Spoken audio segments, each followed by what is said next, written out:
The sun is set on the first Monday of February, and the dawn of the 2025 College Hockey South playoffs is upon us. All three teams at the capstone have punched their ticket to the postseason, looking to become a part of the many legends that have been made thus far. For the Division III men's team, 8 wins and a tie means their journey to the Pick Sweet Cup begins in the first round in Coral Springs, Florida. In the CHS Division I bracket, Alabama's AAU squad, despite losing 5 straight contests, has rolled on to the number 6 seed to collide with the number 3 seeded Spartans of Tampa on Friday night. But the biggest story in the Alabama hockey scene comes from the number 2 seed Women's Frozen Tide, who have already made history in their first ever season as a program. Their path to the CHS Championship begins Saturday afternoon in Athens, Georgia. And while it may not be the season the ACHA Division I men's team has wanted, they're still optimistic that the future is bright as they try to finish the season strong in 2025. Add in Lauryn Dillon from College Hockey South to help us preview the postseason, a dash of fajita gumbo, and you've got the first ever Alabama Frozen Hour on location show.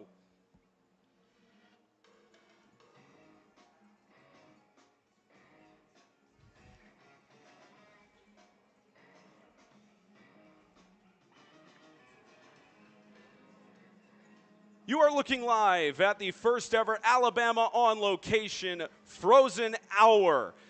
A lot of teams set to join us for this great fundraiser night in downtown T-Town as we get to talk with all 4 of the hockey teams here on the campus of Alabama. And to that we say, welcome to everyone watching around the world. I'm Spencer Thompson, joined alongside Theodore Fernandez, Emma Curl. We're joined throughout the evening by Kate Aitchison, Riley Mercer, Preston McElhaney, and Will Morrow. So proud to be with each and every one of you in Tuscaloosa, Alabama.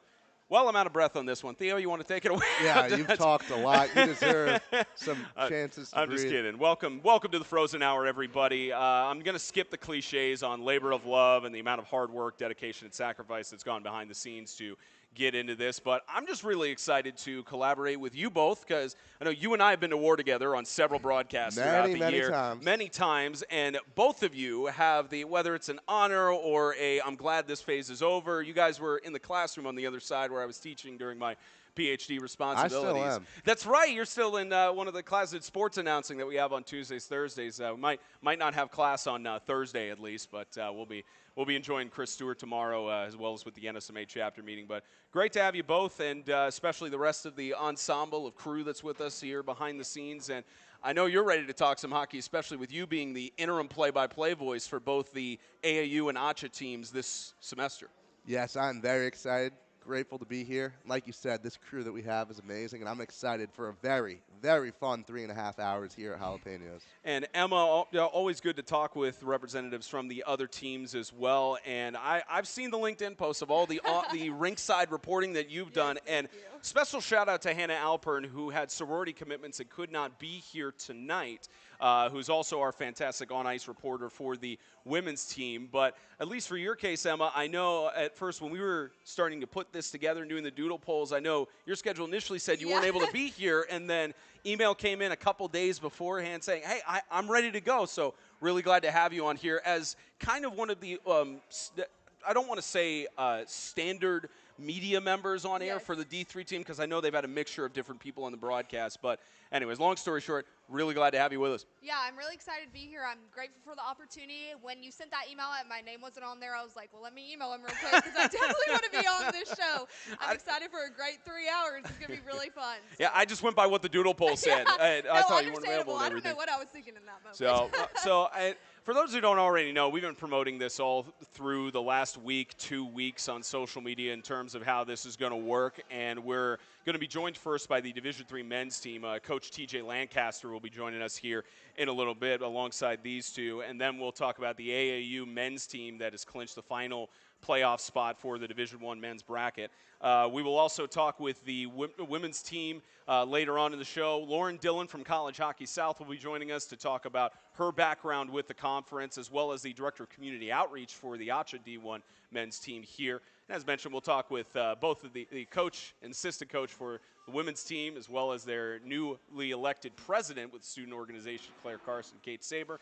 And to wrap it all up, you get to talk with a whole bunch of the ACHA members, which supposedly I heard they're going to be showing out and bringing a whole bunch of people showing here. up. The team will have just gotten off practice. They're going to be excited. They're going to be ready to go.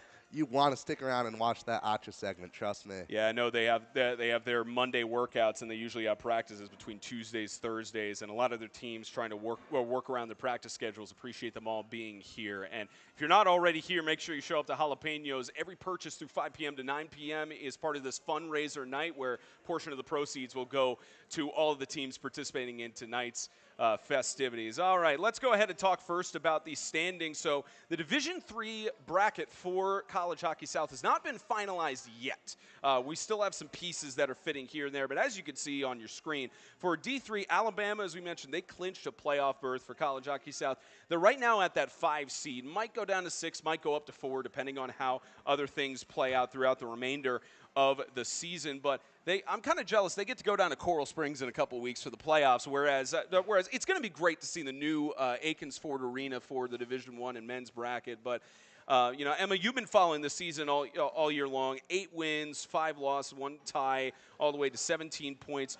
What has your assessment been of this team from your coverage throughout the season? I mean, this team, you can just tell they are fighting. They really want the end goal they wanted that playoff. They got the clinch. So, honestly, it's been an honor being able to follow them, being able to interview these guys. You can tell their passion is on and off the ice. They just all love the game, and it's just good to be able to get them together and see it on the ice and be able to follow them along this whole season. I'm just so happy to be able to do that and have the opportunity. You have any players that you think could be Preston and I talked about this on the last podcast that published on Thursday. We were going through playoff scenarios, and I know he was talking more on the D1 men's side about them potentially being a dark horse, but are there any players you think will show out for this D3 men's team in Coral Springs? Definitely senior Brendan Vats. I feel like he'll definitely be one to look out for. So.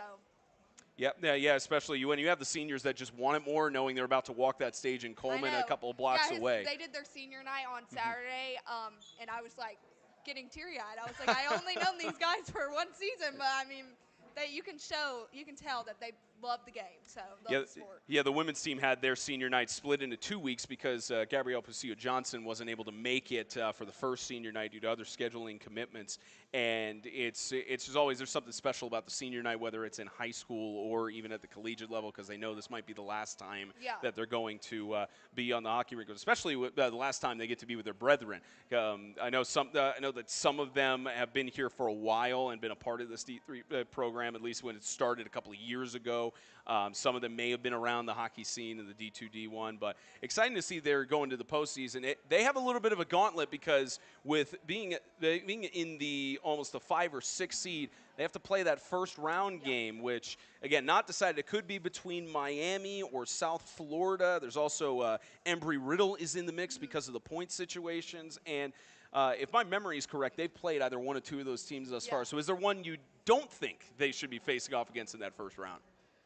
Honestly, no. I really I feel like anybody you put them up against, they're going to show what they've worked for. So either way, we're down for a challenge. So brackets will be finalized for that in about a week or 2 for College Hockey South. Let's move on to the Division I men's bracket for the men's section of the conference. You've got the number 1 seed Georgia Bulldogs and the number 2 seed Tennessee Volunteers. They will have a first round bye, and they will play on Saturday evening in Athens, Georgia at the new Aikens Arena. Meanwhile, on Friday night, those first round games, you have the 4 and 5 seed will be the nightcap between the University of South Carolina and the University of Florida. And Alabama getting into the postseason, they will have a tough matchup to start out the CHS tournament against the University of Tampa Spartans. And Theo, you've been covering this team the whole season, and Preston and I mentioned this on the last podcast episode. You can look at it as one of 2 ways. You can look at it as they got into the postseason because Auburn only had 1 win all year. But you can also look at it as new life for this AAU team as they get a chance to show that they can hang with the Tampa Spartans. So from what you've seen on the season, how do you like this team going against Tampa in the first round? You're asking me to talk about how the team can show that they can hang with Tampa. Let me tell you, this team can hang with Tampa. Oh, yeah. And I know that because I just announced 3 games for this team, Friday, Saturday, Sunday. We come in, University of Tampa, 8-1 win in the first game. It was a bad day. There's no denying that. The way that this team responded, going down to the wire, back-to-back, Saturday and Sunday, and I'm not going to go fully into it right now because we have 2 players joining us to talk about it later. Those games, they were hotly contested. They were chippy. They were physical. Tampa, I mean, there was bad language being thrown around everywhere. A couple of fights almost broke out. It was some electric hockey, and I think Tampa knows very well just how much Alabama can hang. The season, you never want to be the lowest seed in the playoffs. You know, you always want to be higher in those standings, but with how the season has gone, it's a pretty good consolation prize to get to play Tampa right now, get to get revenge for this weekend. I'm so excited to break it down with the team later. Yeah, and if they end up pulling off the upset against Tampa, they would face off against the Georgia Bulldogs at 7:30 on Saturday. The regular season matchup between those two, how do you see that playing out if Alabama gets ahead? Look, this team all year has talked about never getting ahead of themselves. You know, you want to play in the moment, and right now all of that focus is on the University of Tampa, and it's just survive and advance from that point. We'll deal with Georgia when the team gets there. You know, that's all it is to it. You just keep winning, keep moving on, keep trying to play new teams, and I'm excited to see what this team can do this weekend in Athens. Yeah, it should be special, and again, we've mentioned it all broadcast long thus far, but it's the new Akins Ford Arena that just opened within, I think, the last 30 days over in Georgia, too, so excited to get out there. A lot of us who are working on this crew are going to be out there in Athens, Georgia, part of the tournament coverage, so that's going to be a lot of fun, even though it's a 6 a.m. departure on the road for us that morning, so that might be a bit rough. We'll talk more about the women's bracket right now. We'll talk more with the players and the coaches about what they expect. Already a historic season. Number 2 seed, they play on at 2 o'clock Eastern time in Athens, Georgia, and they will face off against, well, we know they will not play against Georgia, because if Georgia pulls the upset against the University of South Florida, then they would go on face off against Tampa. So they would face off against Georgia, South Carolina, or Auburn, which they've had victories against all of these teams throughout the year, and the only 2 losses they've had, one to Tampa and one to South Carolina, and one of those coming in a tournament that initially they did not think was going to count for College Hockey South standings. Meanwhile, we clarified with Commissioner Nell earlier this week in that it is the first 10 in-conference games regardless of whether it's in tournaments or not, and that decides your seeding because of how minimal there are on the amount of games for the CHS women's division. And for Alabama, first year that they've ever started in this program, and for them to be in the position that they are in, it's going to be special. And we're excited to talk to those respective players and coaches as we head into the later parts of the night. But as much as we would like to welcome the rest of our broadcast crew members, we want to make sure we are respectful of the time of the panelists who are set to come up here. We are going to transition, and when we return, TJ Lancaster, head coach for the Division III men's Alabama hockey team, is set to join Theo and Emma. Stay tuned here as the Alabama Frozen Hour on location continues.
Welcome back, everybody, to Alabama Frozen Hour on location. My name is Will Morrow. Alongside me is Emma Curl. And joining us tonight is Coach TJ Lancaster of the Division III team.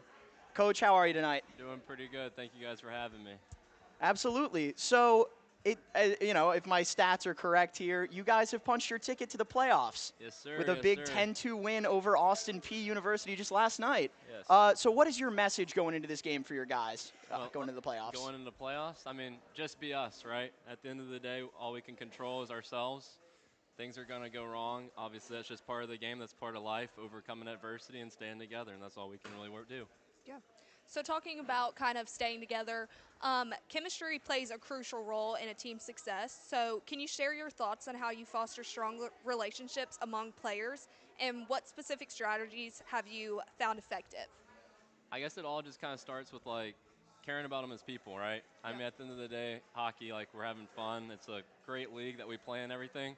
But, like, at the end of the day, we're here for fun. We're here to get an education. So the best part is being able to have those relationships off the ice with guys, getting to know them on a personal level. I feel like that definitely plays a lot into it. And just kind of being in their shoes at one point and understanding where they're coming from and what they got going on a daily basis and those kinds of things. Absolutely. And speaking of that off-ice relationship between your guys, this team, it's very, very impressive what this team has been able to do with just 2 seniors on the roster. That'd be Brendan Vatz and Connor Powell. Oh, excuse me. If I butcher this, Connor, I apologize. Palmondon. Palmondon, yeah. Palmondon, thank you so much. But how has that senior presence affected your locker room? What do you think that's been able to bring for your guys this season? Oh, yeah. I mean, it's been huge. Between those 2 guys and Tyler Terranova, they basically created the D3 team. Like, they bought in. They were the guys that kind of set the example and have been the pushing part to make this thing work. I mean, obviously at Alabama, we have 2 other good programs, but it was something where it's something that's not the right place for everyone. And so we wanted to create another avenue for people, and those guys kind of spearheaded it head on, and they've been nothing but great. And I feel like everyone can kind of agree with that and buy into that. And I'm forever thankful for those guys for believing in me as well. And we've gone a long way. Absolutely, and that's right. Apologies to Tyler Terranova, 3 seniors on this roster for the Alabama D3 team. And again, speaking of that team morale, the chemistry that you guys have been able to build, it is especially difficult to build that kind of chemistry when you guys rotate so often. In net, you guys have had 4 goalies start a game for you, and it's worked out really, really well. How has having a different tendy in net every other night treated you guys? I mean, it's just part of it, right? It goes back to everyone working together and believing in each other. One of the best things I always say is you should want the guy next to you to do just as good or better than you. That's what's going to define how well you're going to be as a team, is when you want other people to succeed as much, if not more than you. Hayden Hurt, Tyler Terranova, they're great goaltenders. They honestly should be playing at a higher level than the D3 team. They made the choice to want to play because they believed in me and what we could do as a group, and they've accepted each other. Giacomo DeCola, obviously another really good goaltender. G, love the guy. He's definitely bought in. Obviously, he could get upset. He could be mad I don't get to play as much, but he's bought into the team. He's committed, and that's just sums up our team as a whole. Just a bunch of selfless guys that just want to play hockey and love each other. I'm glad you mentioned Giacomo because in his one start, am I correct, for this team, he's played incredibly. 18 saves on 19 shots faced. And that actually puts him at first overall for goals against average in this Division III. Yeah, we got 3 goalies that are really, really good and that can play at a high level. Hayden and Nova, they've been nothing but great this year. I believe Hayden's like first in the league in shutouts as well. Just everything starts from the back end, and we have a good goaltending unit. The team kind of tends to feed off of that and kind of play hard. And those guys definitely lead the way for the rest of the group. Yeah, so kind of going back to the seniors, I know you had a few rookies on your roster, so what rookie players demonstrated the most improvement this season, and what contributed to that development? Do you think it was the seniors, just the chemistry of the team altogether, your coaching? Oh, man, it's definitely not me. It's definitely all the guys buying in, willing to work hard, and being committed. I could go down the list. We have a very young team, a lot of guys. I think Joe Tritar definitely has stepped up a lot. That's one guy that I will say. He's played really hard. He's had to accept a lot of different roles within the team. I think that's something where he's very quiet, but when it comes to getting the game started, he's definitely going to play hard. Ryan Lobdelli's another rookie. He's came out at the beginning of the year. He didn't have as big of a role, but it's definitely something where he's continued to grow. And with injuries and things like that, he stepped into a big role, had a hat trick this past weekend, and definitely looking to have a big playoff this postseason. But, I mean, I go down the list. I mean, we have a great group of guys, a lot of young guys that are having to kind of play outside of their normal roles, which is going to be good going forward. Yeah. Absolutely. And speaking to that young core you guys have, Alabama hockey as a program is a very young institution. That we have not had hockey on our campus for very long. That's our hope this evening, is to support Grow the Game and continue to push for Alabama hockey efforts to be more funded around campus, because there's a lot of kids like us who love it. To speak to that, how would you compare your team's off-ice success this season compared to teams like Acha and the D1 program?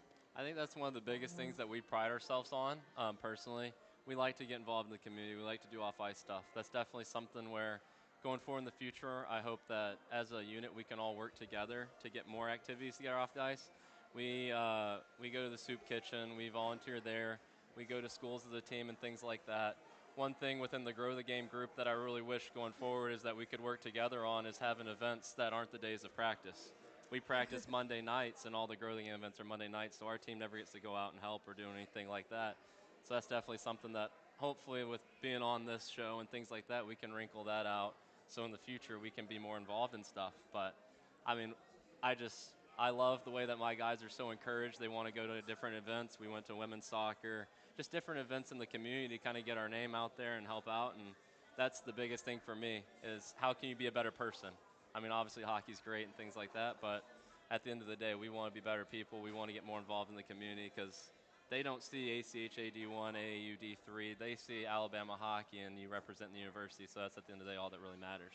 You've hit the spirit of the game on the head, my friend. Yes. Absolutely. Community engagement and sportsmanship are the keys to this program, have been all year. And you got any further questions, Yeah, Emma? so I was going to ask, what were the most significant challenges maybe the teams faced this season, and how did you overcome them and push through them? Because I know it's hard sometimes, maybe not getting like a filled-out rink or whatever, so. I would personally say, from my perspective, the hardest part of this year was we lost a pretty good group of guys. Yeah. Obviously, as things go, adversity, it doesn't always go in everyone's favor. We lost a couple guys on our team, partially my fault, partially just them going in separate direction. That was a point where, as a team, we all had to buy in and decide where we're going to go from here, right? And I feel like it was something where we overcame it. A lot of guys are buying in. We're doing the right things. Obviously, no hard feelings against the guys that are no longer a part of the team, but it was something where it kind of was a step for me to kind of like let's take a step back and look and be like, okay, how can I help prevent this from happening in the future, and how can I make sure that everybody's voice is being heard and that everyone kind of has a say and kind of is able to continue to grow as hockey players, but also be able to get what they want out of being a University of Alabama hockey athlete. Yeah, of course. And do you think your athletes have achieved that thus far? I think Getting what they they have. want? I really Yeah. think they have. It's a growing process. Obviously, it's hard, but with me being a younger coach, it's definitely something where I like to think that I'm approachable. But yeah, I love my guys. We have a great team. I love them on the ice, off the ice. I mean, we're going into playoffs, and to be honest, it doesn't matter if we win or lose. Like, we get to have each other. We've had the friendships, the memories. At the end of the day, that's all that really matters, right? Yeah, well, I know from firsthand watching you guys at practices, games, I just see how much of like chemistry the team has, how much of a bond. I can see like the brotherhood. So from personal experience, you guys are all doing great on and off the ice. So. Yeah, I appreciate it. Absolutely. All right. Thank you so much for joining us, TJ. Yeah, of course. We are going to take a short break, and then we will be right back with a little more Alabama Frozen Hour on location.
Welcome back, everybody, to Alabama Frozen Hour on location here at Jalapenos downtown in Tuscaloosa. Once again, my name is Will Morrow. Joining me at the bench is Emma Curl.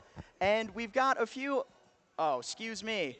I have been made aware that my mic was not on for that introduction. Apologies, y'all. Once again, welcome back to Alabama Frozen Hour on location here at Jalapenos downtown. My name is Will Morrow. Joining me on the bench, Emma Curl. And a few of the guys from the D3 squad, introducing Ryan Lobdell, Marco McCullen, and Andrew Savolka. Thanks for coming on, guys. So, Ryan, 17 games played, third in goals on this team with 7. How are you feeling about your numbers this season?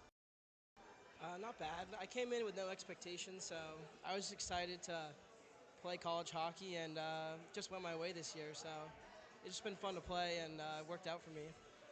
Absolutely. It seems like everybody involved had a great year in terms of points scored, in terms of games played. And, of course, D3 hockey, you guys are the salt of the earth for this sport, man. You guys have been playing your whole lives, I'm assuming. Yeah. Right? When did you all start playing hockey? Back since I can remember, it was my first sport. So how about you? I started playing when I was 2.5. I was probably 6. So born on skates, absolutely. The way this sport was intended to be played, yeah, absolutely. So, obviously we appreciate you guys so much for your contributions to this team, to this school, to this hockey organization as a whole. So what made you guys want to continue your hockey career in college and at that coming to a school like Alabama where we don't get as much support for the hockey with the university itself? We're still kind of pushing for more of support with that. So I would say the big thing is the coaches. The coaches are really loving towards everyone. Yeah. Like, they're very different compared to, like, our travel coaches or high school coaches. I would say they're really meaningful towards growing the game down here in the South. Like, a lot of the teams don't have a lot of teams here. And I would say it's just the factor of just having fun with what you do. yeah, of course. I was just excited. I always knew I wanted to play club hockey in high school. So I was excited to come to like a big school like Alabama and play hockey and just kind of buzz the tower. Yeah. I actually started here last year with those seniors from that you were talking about earlier, Yeah. Brandon Vats and Plumundon and Nova, and they were very welcoming starting the program, and it was just been a blast from there. And I came back loving TJ, all the guys, and I was just very excited to play. Yeah, of course. And how would you guys describe your team chemistry? I know you guys are talking about having a tight-knit team, whatever. You said the seniors kind of made you want to come back. So what makes you keep coming back season after season? I would say the trips. I would Okay. say the trips. Like, when we went to Tennessee, the group grew very close. Even when we went to Kennesaw, and this past weekend when we went to, 2 weekends ago, we went to Pennsylvania as a group. We just grew as a team, having fun together, telling jokes, the bus rides, the plane trips. Everything's just fun together. Yeah, of course. So speaking of that, I'd like to pitch you guys the same question I asked your coach here about locker room chem in terms of rolling through as many goalies as you have. 4 goalies starting in different games. How's that been for team morale? How's that treated you guys? I think it's been fine. We've been relying on 2 goalies mainly, Hayden Hurts and Tyler Terranova, and I would say they're behind the pipes, and they've been doing great for us and backing us up through very good teams, Tennessee, Kennesaw, Rowan. They've been playing great. Absolutely. And Hayden Hurt, second in this Division III in terms of, save percentage, or goals allowed per game, with only 2.06 allowed in each contest. How has that helped to keep pressure off? Yeah, he's been big for us. It's good to have a guy that you trust back there, and like you said with the 4 goalies, everyone just kind of accepts their role, and it helps when you know you can trust your guys back there. So that's been big for us. And they've had to trust you a fair bit, especially you, Andrew, back there on defense. How is that working with different tendies? I would say it's pretty well. Especially Terranova and Hurts and even Giacomo, they all communicate during the game. If the puck's in front of the net, they're always telling you to get it out, or someone's behind you or in front of you. I would say they're helping you out all the time, no matter the situation, if it's the penalty kill or 5-on-5 play. Absolutely, the best goalie is a loud goalie. You need communication back there. Of course. Of course. What would you guys say some of the standout moments of the season were for your team? Beating Tennessee. Beating Tennessee. Beating Tennessee was great because we came off a couple weekends of obviously struggling a little bit, but then we came in as a team and we all set our minds saying we're going to win, and we went and played hard and completed the job.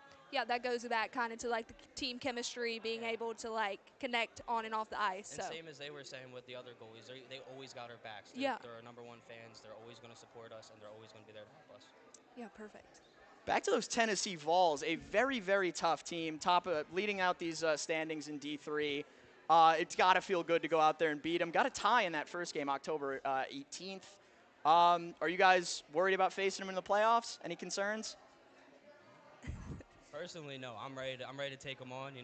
Actually, right now I'm injured, so I'll be here supporting my guys out in Florida, and hoping they get it done. Yeah. I would say, like, we're not that worried about Tennessee.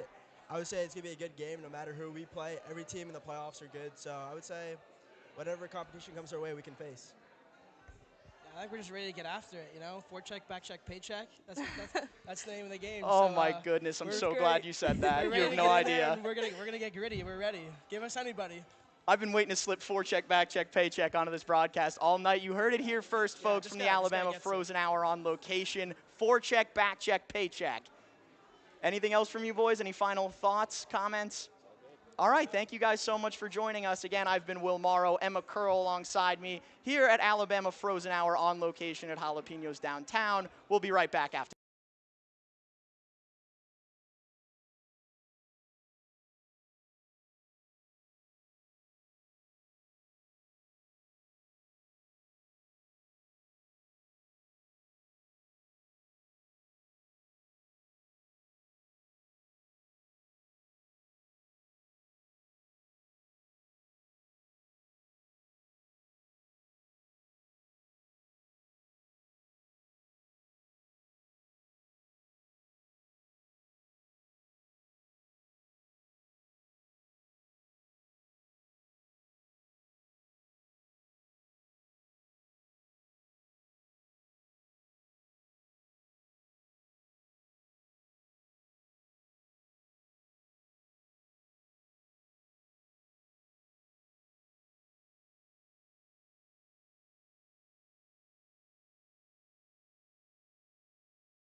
Welcome back to the Alabama Frozen Hour. I'm Theodore Fernandez taking it over here to talk about AAU D1.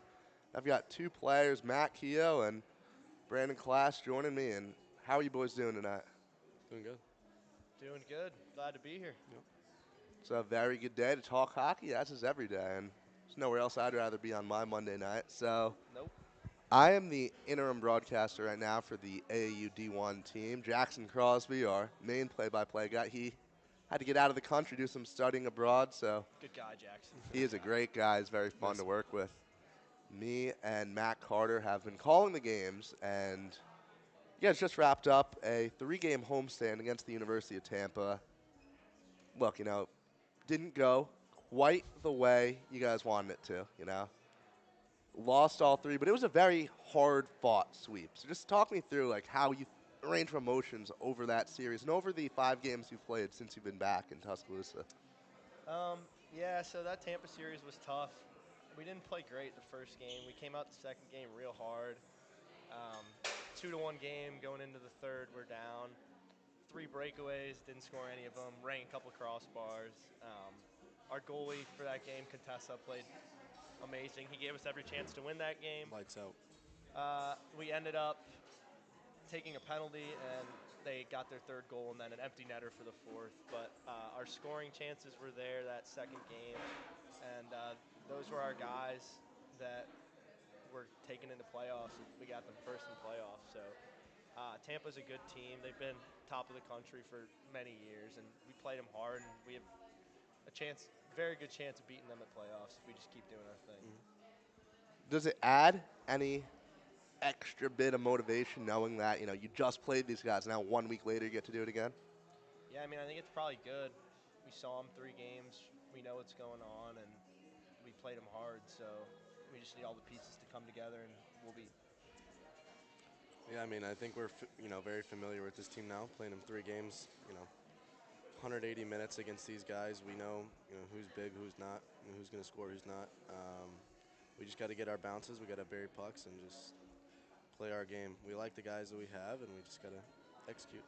And let's keep things real here, because I was at all 3 of those games, and they weren't the most peaceful hockey games ever played. There was a lot of words exchanged. There was a lot of chippiness.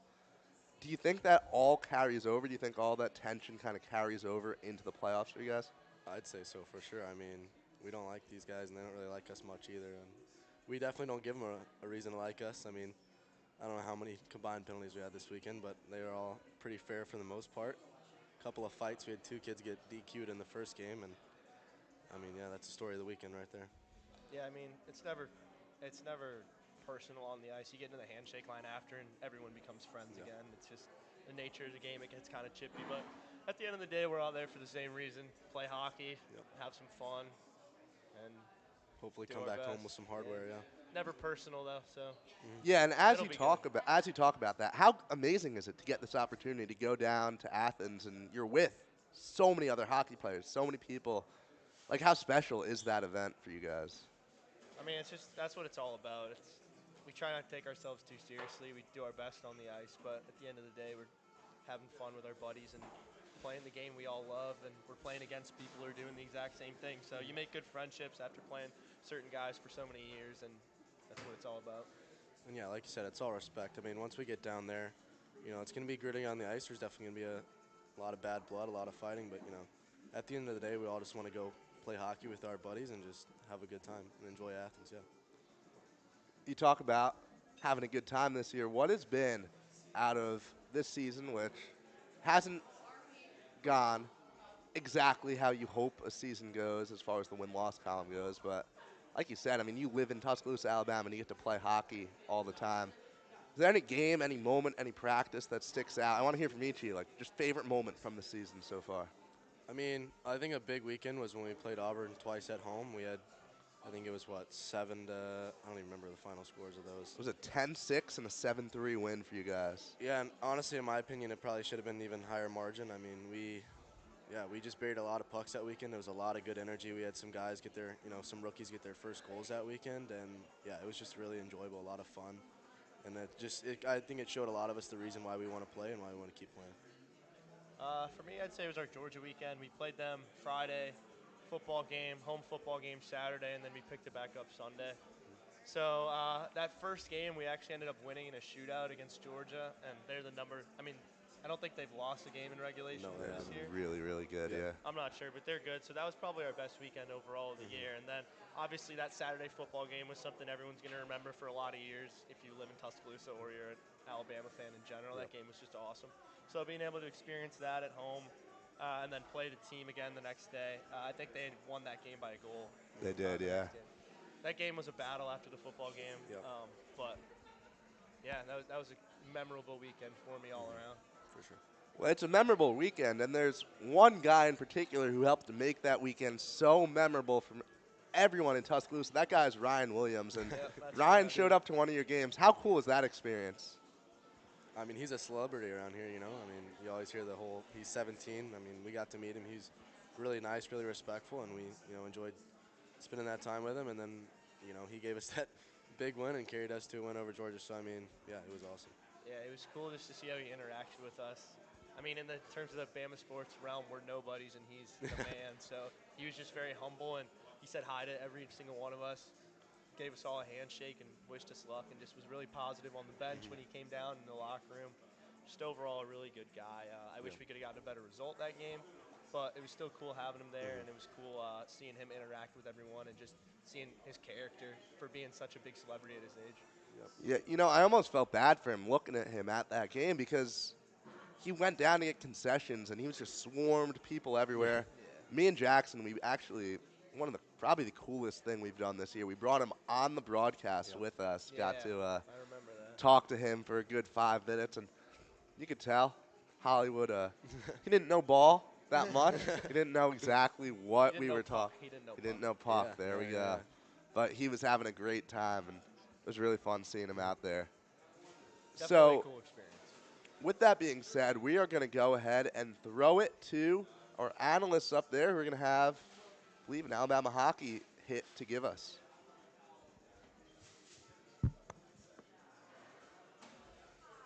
We are here at Jalapenos downtown, which is a good start, historical guys. establishment. It was the original establishment of its kind, and it just got reopened a couple months ago. We got We're a gonna chance to throw try a the hot fudge margaritas, on the the back. food. It is the best joint ever. I'm so hyped to be here. I'm here with Riley, I'm Kate, and Preston. We're glad to put a name to our faces now. Absolutely. I'm so glad to be here. You know, this is one of the premier places to eat here in Tuscaloosa. You know, me and Spencer were talking on the podcast last week about how amazing this place is. This is my first time. Spencer, you know, he's a regular here. He loves this place, and I can't wait to try some of this fajita gumbo, you know. And I got to ask you two, you know, what is y'all's favorite Mexican food? That's a good question. Mine's an easy answer. My mom makes the best enchiladas verdes, but I do mine without the verde sauce, and I add queso instead. Oh. And it's my absolute favorite thing in the whole world. That's a good answer. Mexican food is probably my favorite type of food. I'm a big fan, and I grew up. I'm from Utah. We went to California all the time, and we had this place called the Taco Stand. That is the name of Love it, the it. Taco Stand. And street tacos are my most favorite thing in the entire world. All types of street tacos. I had some last night. I love Mexican food. Okay, now I have a question for tell y'all. us. So, if Tuscaloosa were to get an ice hockey rink, what do y'all think the name of it should be? Ooh, that's a good one. I mean, I feel like we've got to go something frozen because we're the Frozen Tide. Love it. It couldn't be Frozen Tide, though. So that's a really good question. Preston, do you have any input? Man, I don't know. So, you know, part of me really would love to name it after, you know, someone who has so much, you know, history behind the teams and stuff. For I mean, sure. I think of our very own Savannah down there. I mean, like, that would I be don't see a awesome. reason why her name can't be on that thing, you know. So. Prefontaine ring Yes. Prefontaine. I think that's a great answer because she truly built this program from the ground. She's dedicated her whole life, and I think she deserves it. I think or that's a maybe great the Riley choice. Mercer ring because she came up with the question. Who knows? I would not be opposed, but That's- that's all we got up here, so I'm going to that's- dish it back down.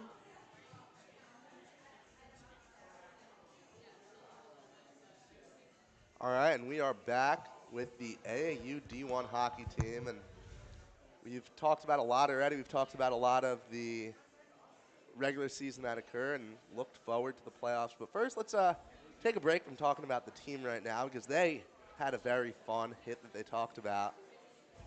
If one day, and unfortunately it will not happen while we're here, I'm a sophomore, you two are juniors, but if a rink ever is built in Tuscaloosa for Alabama hockey teams to play at, what would you boys want it to be called?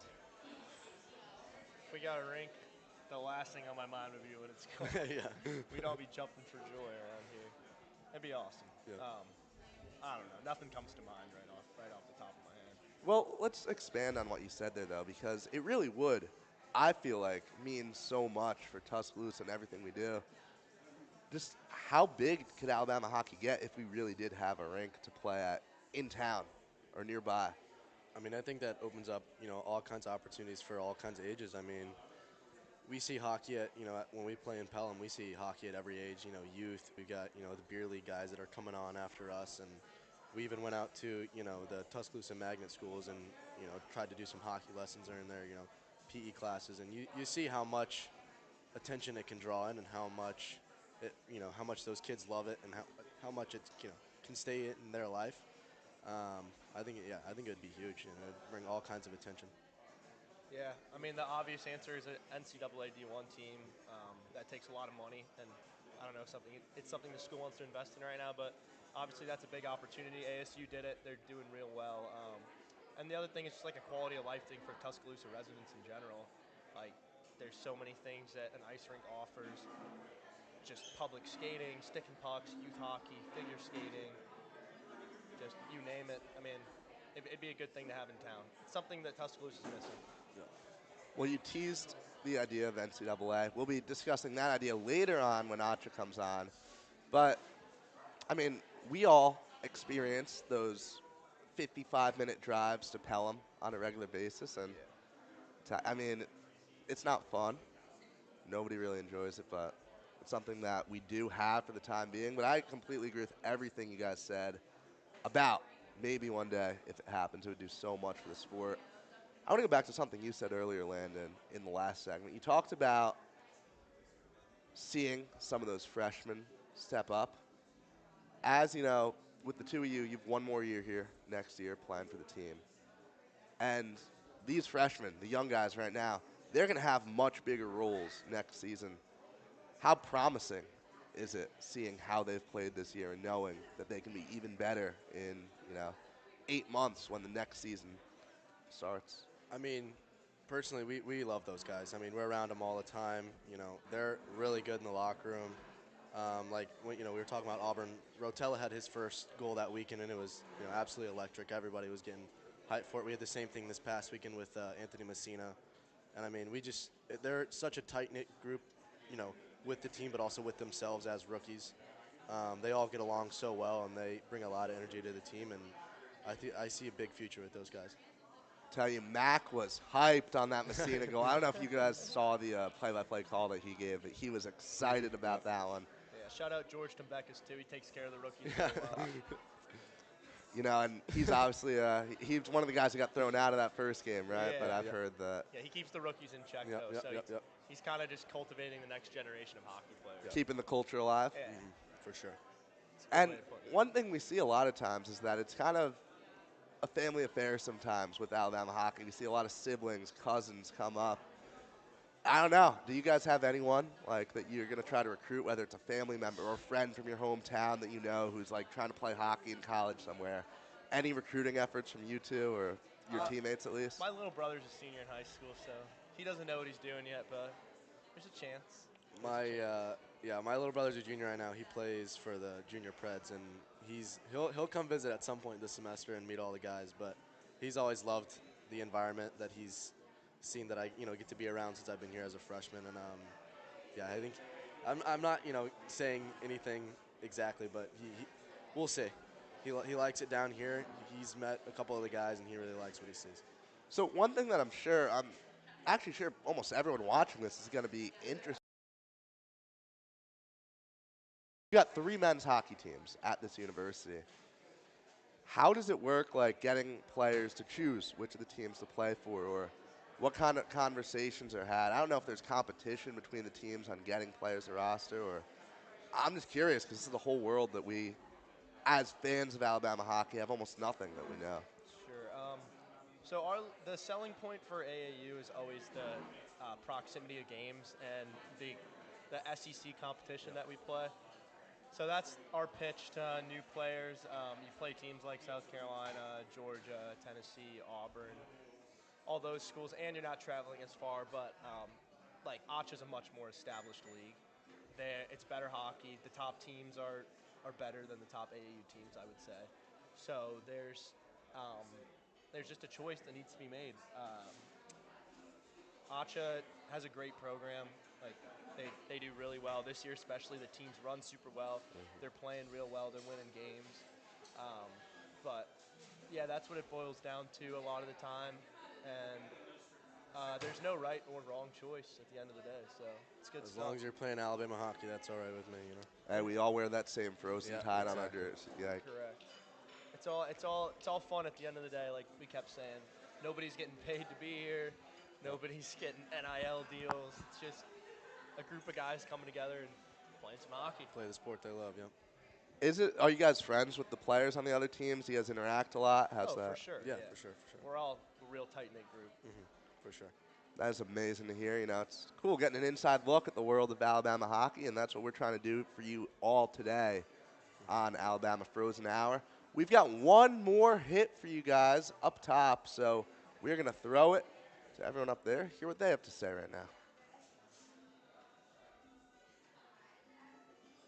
We're back with some more questions. We have some great ones. My first question for y'all is, if you could All right, we're change gonna come one back, talk hockey a few rule, minutes, what and would then we'll it wrap be? it up. Sounds good. Ooh, Preston, you go first. Let me think on it. You know what? Get rid of icing. Just dump the puck every time. We don't need it. What about you? Okay, if we're gonna go off that, then let's get rid of offsides. Let's just everyone What do you mean? needs to be I a little just skate faster than Yeah. you. What do you mean? Well, I was gonna say let them throw the gloves and fight. So maybe we all just like chaos. Yeah, it's sounding like it. So now my question is going to be, if you were to play any position, what would it be? I think I'd be on defense because I think I'm a pretty aggressive person. I was always on defense in basketball, so I'm going to have to go with defense. I gotta pull goalie because I'm always making saves in my life. I'm always making saves when things go wrong. So I think the final line makes sense for me. You know, I think I'd be a goaltender just because I love to eat, and there ain't no way you're getting around me after I've had some of this fajito gumbo here in Jalapenos, man. I think once I got a full belly, I'm unstoppable. And honestly, you know, speaking of unstoppable, I think I would be pretty good at hockey space. So I kind of want to ask you guys, you know, after this whole D1 hockey conversation, what sport would you guys be D1 in? D1 sports, I would say. Or anything. I was like, if it's D1 anything, I think it would be a yapper because I can talk for hours, hence why I'm on this podcast. But if it were a sport, I would say, you know what? Give me Alabama football. Put me as a D1 football player. Roll Tide for that. I love it. I love the duality. I'm going to do both too. If we're doing D1 anything, I'm going to give myself D1 dresser. I always put fits together every single day, every single time. And if we're going to go sport, I got to just pull D1 gymnastics. I was a gymnast for forever. I want to live out my dreams, and injuries stop me like everybody says. I would have made it, I swear. I don't know. I think I'd be a D1 eater, you know. I could order everything off this menu, and I could clear it in maybe an hour flat. So I'm going to go with that one. I'm a D1 eater, ladies and gentlemen. Well, Preston, I have heard you get some good eating when we go do hockey games. He always has the best snacks. We always compliment, because if Preston can do one thing, it's pick something good off a menu. Yummy. Oh, I yeah. can't wait to see what you pick later after the podcast. Oh, I'm ready. Probably that fajita gumbo. I've been talking about it all week. I'm ready for it. That sounds so good. And now we're going to throw it back down to Theo one more time. Thanks, guys. Thank you up there, and we just got a very fun prompt over there. Talking about other sports, right?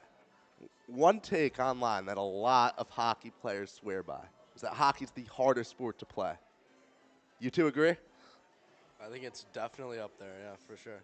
I'd say top two, I feel like. I don't know. Golf's pretty tricky. Yeah. Baseball's hard. Yeah. I think It's it up might. there. Yeah.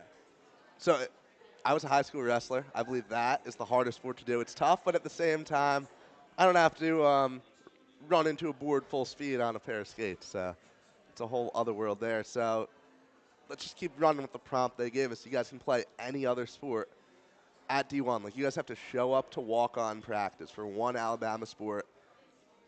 Try as hard as you can to make that team. What do you two choose? Give me a pickleball paddle. Pickleball. I might have to jump on that train. We spent a lot of hours together on the courts, you know.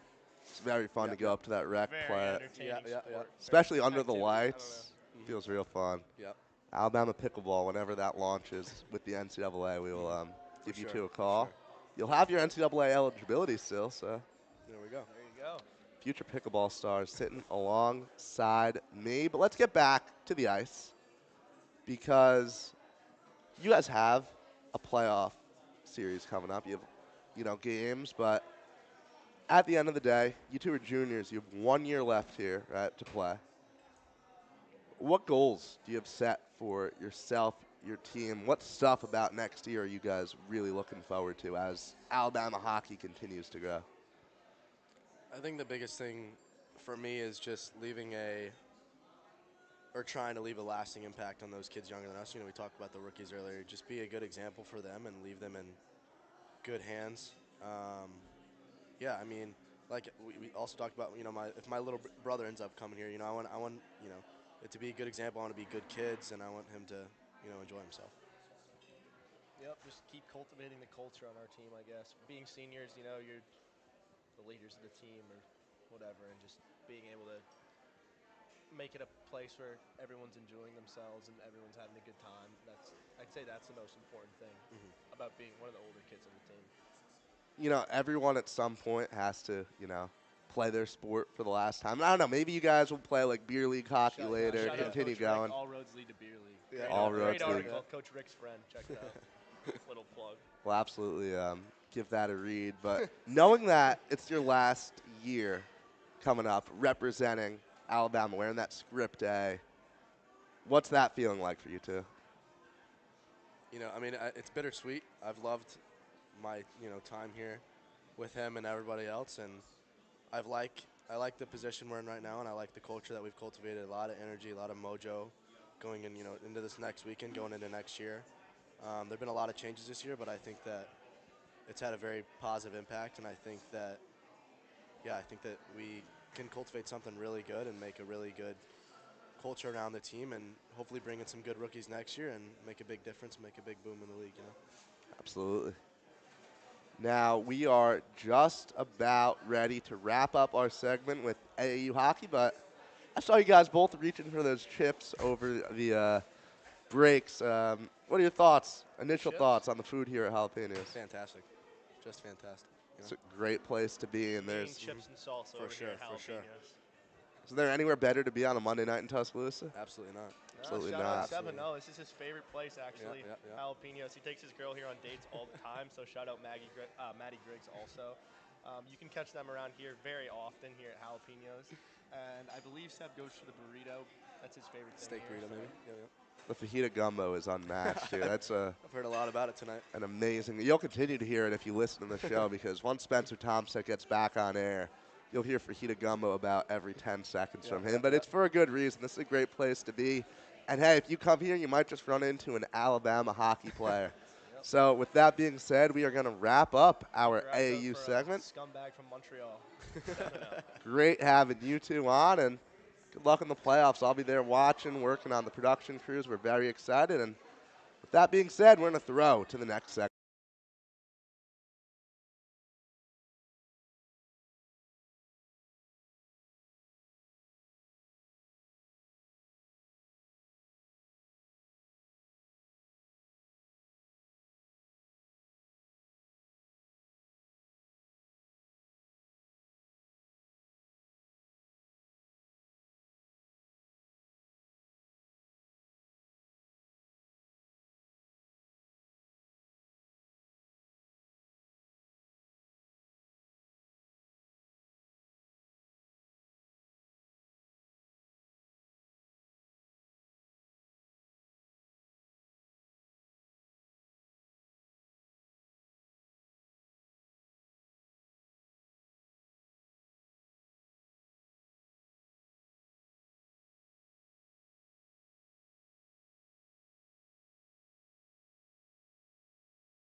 And we welcome you back to the Alabama Frozen Hour on location. We continue to roll along. As we mentioned at the top of the show, the College Hockey South playoffs are set to be here in full swing, starting off with the Division I men's tournament and the women's tournament, both being hosted at the new Akins Ford Arena in Athens, Georgia, in the heart of downtown of Dowgs country, as it's called, which is a cursed thing to say around here in Tuscaloosa, but they are hosting it, and it's only been about 30 days, maybe around that the arena's been open. But who better to help us preview the postseason, talk about her journey with College Hockey South, as well as the ACHA Division I men's team, than Lauryn Dillon. Lauryn, appreciate you taking the time and looking forward to the conversation. Thank you for having me. Absolutely. I'm excited to be here. And I know we've been trying to get you on the show throughout the last couple of months. It's just scheduling as a line. We had a couple people that had to get in from Grow the Game and the other aspects, but glad we could actually make it work out for the live show. And his free keeps me busy, so I'm sure.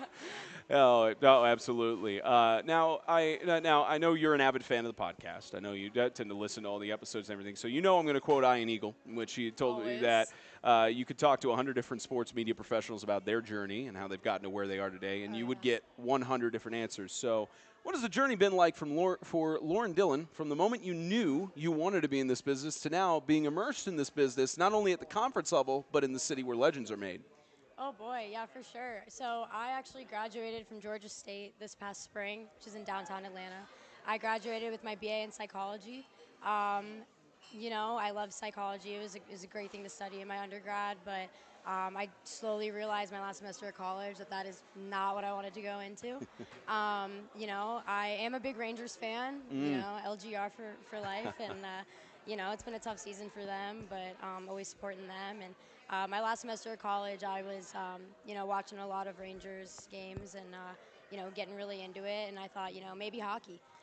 Maybe why not try it out? So, you know, I looked into it, and I saw that Alabama was, you know, looking for some interns, and I was lucky and blessed enough to be the director of community outreach, so I got that, and then found out what College Hockey South was, and, you know, applied to that as well. I actually started off as the producer of broadcasting. Oh, nice. You know, yeah. And then we had a great guy. His name's Carrie. He got a job with the Savannah Ghost Pirates, so he went to them, and then, you know, we needed someone to fill the spot, so, you know, me having enough time on my hands is exactly what I did, and it's been a great experience so far.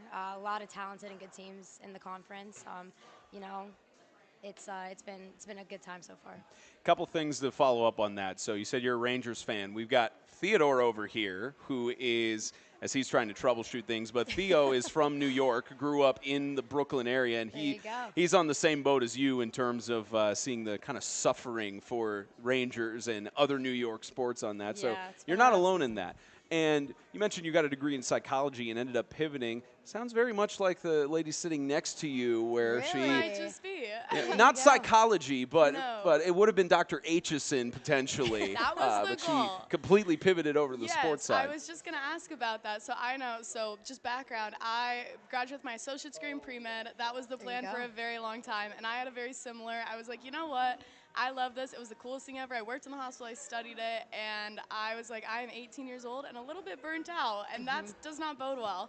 So I started really reevaluating my passions. Kind of had the same thing where I love sports. I've always loved watching sports. I've always loved competition, and I made that switch up kind of the same way. So I wanted to know, how was that path? What fears did you have that you came over? How did you learn so much when you studied something totally different? Oh, that's a good one. I would say, well, a little bit more about my background was I went to Lassiter High School, which is in Marietta, Georgia, and I was a wrestling manager, football manager, volleyball manager. I managed a lot of sports in high school. I just couldn't play them. Yeah, me. Yeah, just could not do that. But I learned a lot, and from that, and I kind of knew, you know, leaving college, leaving my undergrad, that I would love to go into the sports industry and kind of stray away from psychology. So, yeah. I love it. And where do you find that your degree, like what parts of your psychology degree and that education do you find portray in your role right now? Oh, 100% on what makes, you know, players passionate, what makes people tick, and what keeps the boys going. You know, what makes them fired up to get on the ice and to keep coming back to it. 100%. So, you know, every player that I've talked to, CHS-wise or, through Alabama, has been, absolutely fantastic guys. And there's just great people in the industry overall. So. Awesome. I love it. So we are going to continue to talk about the hockey side of things in a bit, and we're going to talk about your roles with both ACHA and CHS. But I would feel remiss if I did not, for all of our guests, as you know, we do a deep dive on LinkedIn and social media and go on these things. Love so my stalking. we have a trend here, not only on the broadcast side for the women's team, but also with Kate and I have also been award together on several broadcasts and different elements. And what we found is that anytime we are with Kate anywhere, she is the one who is always complimented on the fit checks. She is always complimented on the outfits and everything. I was about to say what you're about to bring up. Of course, and well, the reason I say that is because Ms. Dillon over here has worked in fashion as retail associates, fashion consultants, and all of that. Because that is my third point too. Oh, when yeah. I was evaluating said passions, I loved my medicine. I love that area. But I came up with 2 passions on my list, and the first one was sports and live sports, and the second one was fashion. And I love fashion, and I wanted to hear about that part of your resume as well, because I was so excited to find that on LinkedIn. Oh, yeah. So oh, wow. I was not expecting that. Right? Yeah. I actually have experience in wholesale apparel markets. I actually traveled to Las Vegas, Dallas, Texas. I've done some shows in Atlanta. You go, you model clothes. You model, you help all the boutique ladies, figure out what they do and don't want in their stores. And it definitely widens your perspective, especially because, you go to little towns, college towns even, and you walk into boutiques and you're like, wow, I know all about this. And yeah, no, but those were great experiences. I will say Las Vegas was unreal. I got the opportunity to go to Las Vegas when I turned freshly 21, so that was, always Vegas fun, always fun. So stays in Vegas. It was a great time, for sure, but I definitely learned a lot about the fashion industry as well. Picked up, a little bit of my own style from it, changed a little bit of my style from it. So, those were great experiences, and I'm very, very blessed to have had those as well. So. That's awesome. I love the variety, and that's I do similar things where I do certain types of modeling and certain different fashion, and I love doing it. And I think having variety in your career, just exactly what you said, widens your perspective and gives you a really well-rounded perspective when you're talking to really just humanity. And I think fashion is honestly a great way to get in connect with humanity. Yeah, and I think one of the coolest opportunities I got out of that was that I got to model for Urban Outfitters. That is the coolest thing ever. That's great. My face just lit up. That's so fun. I got to model for Urban Outfitters in Atlanta for one of their new arrival shoots. I don't know if the pictures are still up or not. I think they are on the Atlanta account, but that was super cool. That was unreal, and I had a great photographer. His name is DJ. He's back in Atlanta, and he was just the best. So. That's awesome. Just making that resume of life experiences. Yes, love to hear it. Now, speaking of the resume, so we clearly have gotten through the fit check side, and I will say that between the two of you, I don't know which one to decide which one's better. I can't decide which one's better either. Oh boy. Well, because you think about it, we also had, I know Preston was debating on wearing his hockey jersey, and he was wondering if he wanted to do that, but we told him, if you're going to be Mr. Alabama in stadium at Bryant-Denny on the Jumbotrons, you got to wear the suit and fedora and everything. Alabama. So it's one of those where people ask, do I need to wear business casual or jersey? And we say, well, as long as you be okay showing up on camera and that, because I know we've got the women's team on deck here for Alabama, and they've got their jerseys on right now. So it's kind of staying in trend with the theme. So I don't know if I could decide which one is the better fit check. I really can't. I like both. I was about to say, this isn't even mine. Shout out Kelsey May. She does stats for Acha. She's great. This is hers. Shout out. I don't even know. It says lucky number 7. It says perfect on the back. So I thought it would be good to wear for this show. It looks great. You look great. Well, speaking of experiences, would you consider yourself a coffee expert at this point? Because we had a couple of roles being in the barista role. Let's run it back. To the barista. I also wanted to talk about. I love coffee, so please. Yeah. So I was a barista in college. I was a barista. The barista to bartender pipeline is just a thing. Oh, it is 100%. But yeah, I was a barista at a locally owned coffee and gelato shop, actually. Oh man, yeah, that sounds good right gelato. now. Yeah, 3 Peaches Gelato. It was the best. I worked with great people. The security at the market I worked out was fantastic, and you know, I learned a lot. I love coffee. I mean, drink it every morning, so it keeps me going. Had one before I came here.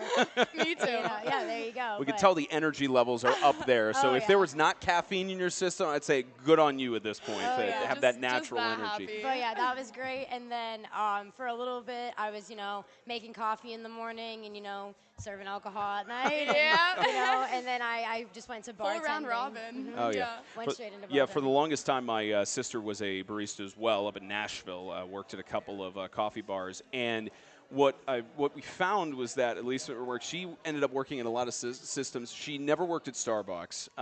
Doesn't really like Starbucks anyways, but which I know is a curse thing sometimes to say on a college campus. But what she kind of found is that she ended up working for a lot of small business coffee shops, and they couldn't really figure out on the executive side or anything like that. But she's going into more the life coach side of things. But it's always interesting because you try to I'm more on the bourbon side of things when it comes to connoisseur and stuff like that. Completely different worlds. But bourbon guy.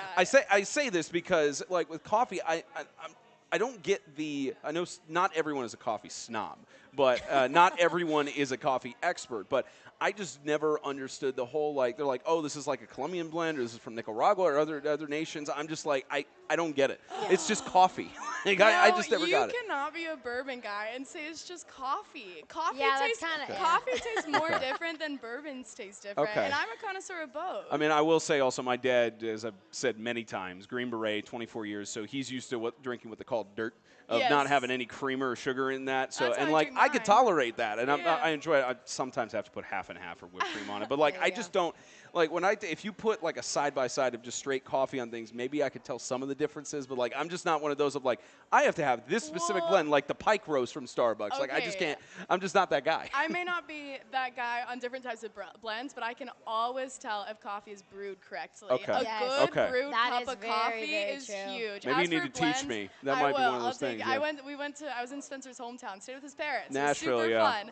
And there was a coffee shop right next, and it was probably some of the best coffee I've ever had. Yeah, it was so good. There's a place called the Fainting Goat out in Franklin. It was so. I had like it was called the Bath and Body Works, and it was like a lavender rose coffee. Yeah. One of the best. You know, things that's I've very ever on brand for Bath and Body Works. Right? I love that. I love those flavor notes. Yeah. Are you a little scared by our stalking of the LinkedIn that we know everything no, about I mean, you? I love it. As soon as we brought up the thrown off, fashion, she was a little thrown off. Once we brought up the coffee, I look over at her and she was like, "Oh my God, Yeah, I know everything about me." I haven't been asked about my coffee background in a while. Now the better question, because if that's a gelato shop, favorite gelato flavor? Ooh, I gotta keep it real, just with the original vanilla chip. You can't go wrong. I love it. You can't go wrong. You can have it for breakfast. You can have it at night. You can have it after coffee, which is great. 100%. Okay. But Yeah, I the closest thing I've had to gelato. Well, actually, I've had real gelato at Whole Foods. Like they have their like gelato bar there and such. I'm trying to remember. They had like I think it was like basically like a blue cookie monster flavor where it was like cookies, that kind of thing. So it was all right, but I'm not as much on the gelato side. But you talk to me about like other ice cream flavors and milkshakes, stuff like that. I was raised on Baskin Robbins. Oh, so I love Baskin Robbins. My dad used to work there. Like out of high school, he would continuously bring home free pints to back to his house and everything. Now there used to be one in downtown Franklin. It closed years ago, unfortunately. But he used to swear for so long, saying there's no ice cream better than Baskin Robbins. But now he goes to a place called Kilwins that is have a chain. You know what they have going? They have the best caramel apples. I have not tried those. I always see them in the show. I've had their I've had their salted. I think it's the caramel sea salt turtles. Like I've had those, but I just. Caramel is all right. I've just never really gotten on that train, I suppose. I love not straight up on like the apple side or something. I love caramel. Oh my God. Yeah, but no, it's we're starting to talk about sweets I know, now. It's like, we're so hyped okay, up. let's get back on the road. Let's get back over to the hockey side. And you alluded a little bit to this about your roles with Acha and College Hockey South. And I think like I try to do this. I know Kate does, Will does, any of our other crew members. We're always making sure we're thanking the people behind the scenes, and we're making sure that we're acknowledging them, because you don't know what all goes into the specific roles. And especially in this industry, you're working 40, 50, 60-hour weeks and no overtime pay for the most part. There's not time and a half on those things. So I think it's important for people to know what goes into the daily maybe not daily, but at least on a game site. Say you've got a College Hockey South tournament and you're on site. what are your daily tasks that probably exhaust you at the end of like 13, 14? And updated. All the teams in the conference have fantastic media teams that are so lovely to work with. So whether it's a CHS intern or someone on their team, taking goal videos, sending them over to me like that, airdropping them. It depends on how good the Wi-Fi is at the time. Yeah, we know that all too well. Yeah, there you go. But making sure the Instagram story looks clean. Making sure people are where they need to be, and just really capturing the content, making sure the fans at home feel included, and just like they're at the rink with us. So it's very important for us on a media standpoint, and just getting everything printed out, having it on hand. So, if anyone asks about times or anything like that, being able to use the walkie and let them know, and all that stuff. So who's better at social media, you or Commissioner Nell? Because I know he said he did say he was going to be watching this, and this is probably going to get me removed from assignment for bringing this up. But I know that especially Commissioner Dell does a whole bunch of stuff behind the scenes and a lot of work. So I wonder who.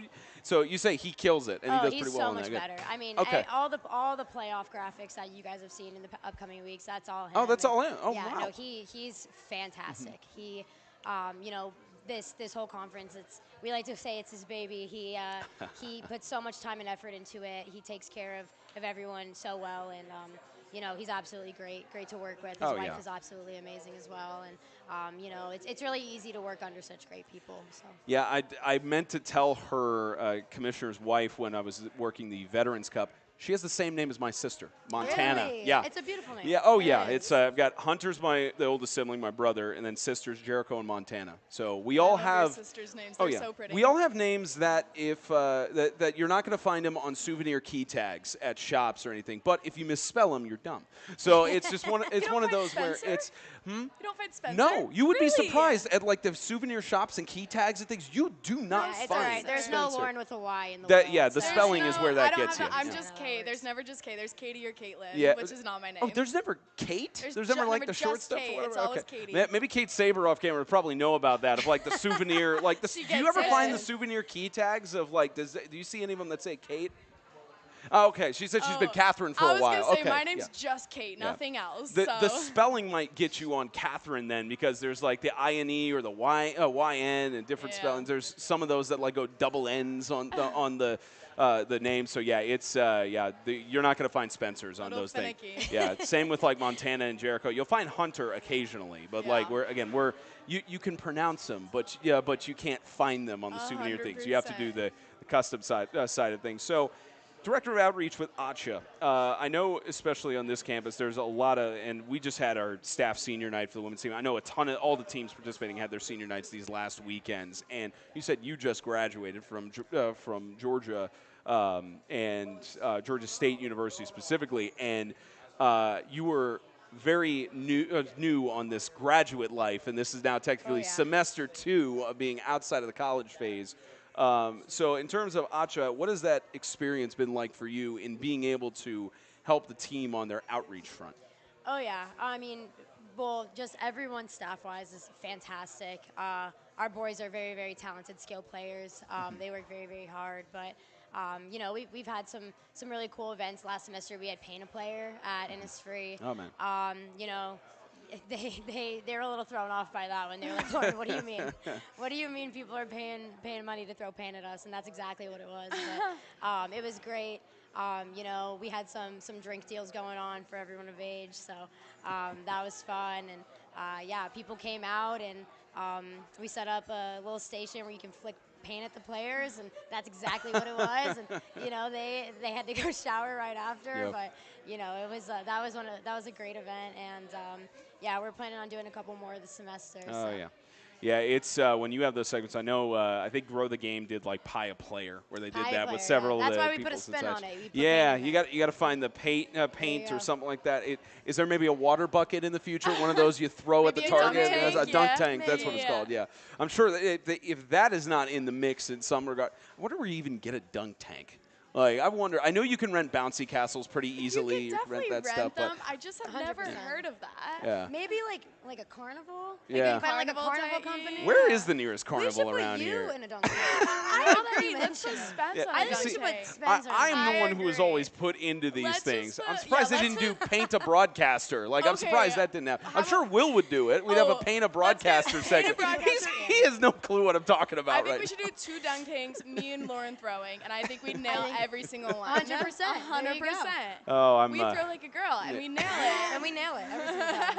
I'm going to be completely soaked by the end of this segment, probably. I would not be surprised if they do a pregame to this and dunk water on me once I take the I was headset just off. going to say, we so. can start it early, and I'll dump the margarita on you. Oh, goodness. Let's go. Goodness. Why do I get myself into these messes, as I used on the podcast earlier on? So, speaking of not messes, but speaking of controlled chaos. So next weekend, College Hockey South first tournaments, and I know you've been to the new Fort Aikens Center. I haven't. That's right, you haven't. I know Commissioner Nell was saying he hasn't actually been there either. But you certainly travel a lot with the teams and with the conference. So how much? And I know we were talking about this of how you're going to be in Coral Springs in a couple of weeks and not necessarily at the D1 and women's tournament this coming weekend. But how chaotic is it of a build-up for you in terms of the coordinating the logistics when it comes to the tournaments? Is that even in your purview? Honestly, that's not really my forte. Okay. I think that's more Kyle and Olivia Shapiro. Okay. They do a fantastic job. They kill it every time. Booking hotels, everything like that. I just kind of show up and make sure all the tournaments run smooth. Yeah. And I definitely operate from more of like a game day standpoint. Okay. So. Well, at least on that front, then, from the tournaments you worked out, is there a memory that stands out most in your mind of like you think this kid from Georgia Southern is living the dream? Oh boy.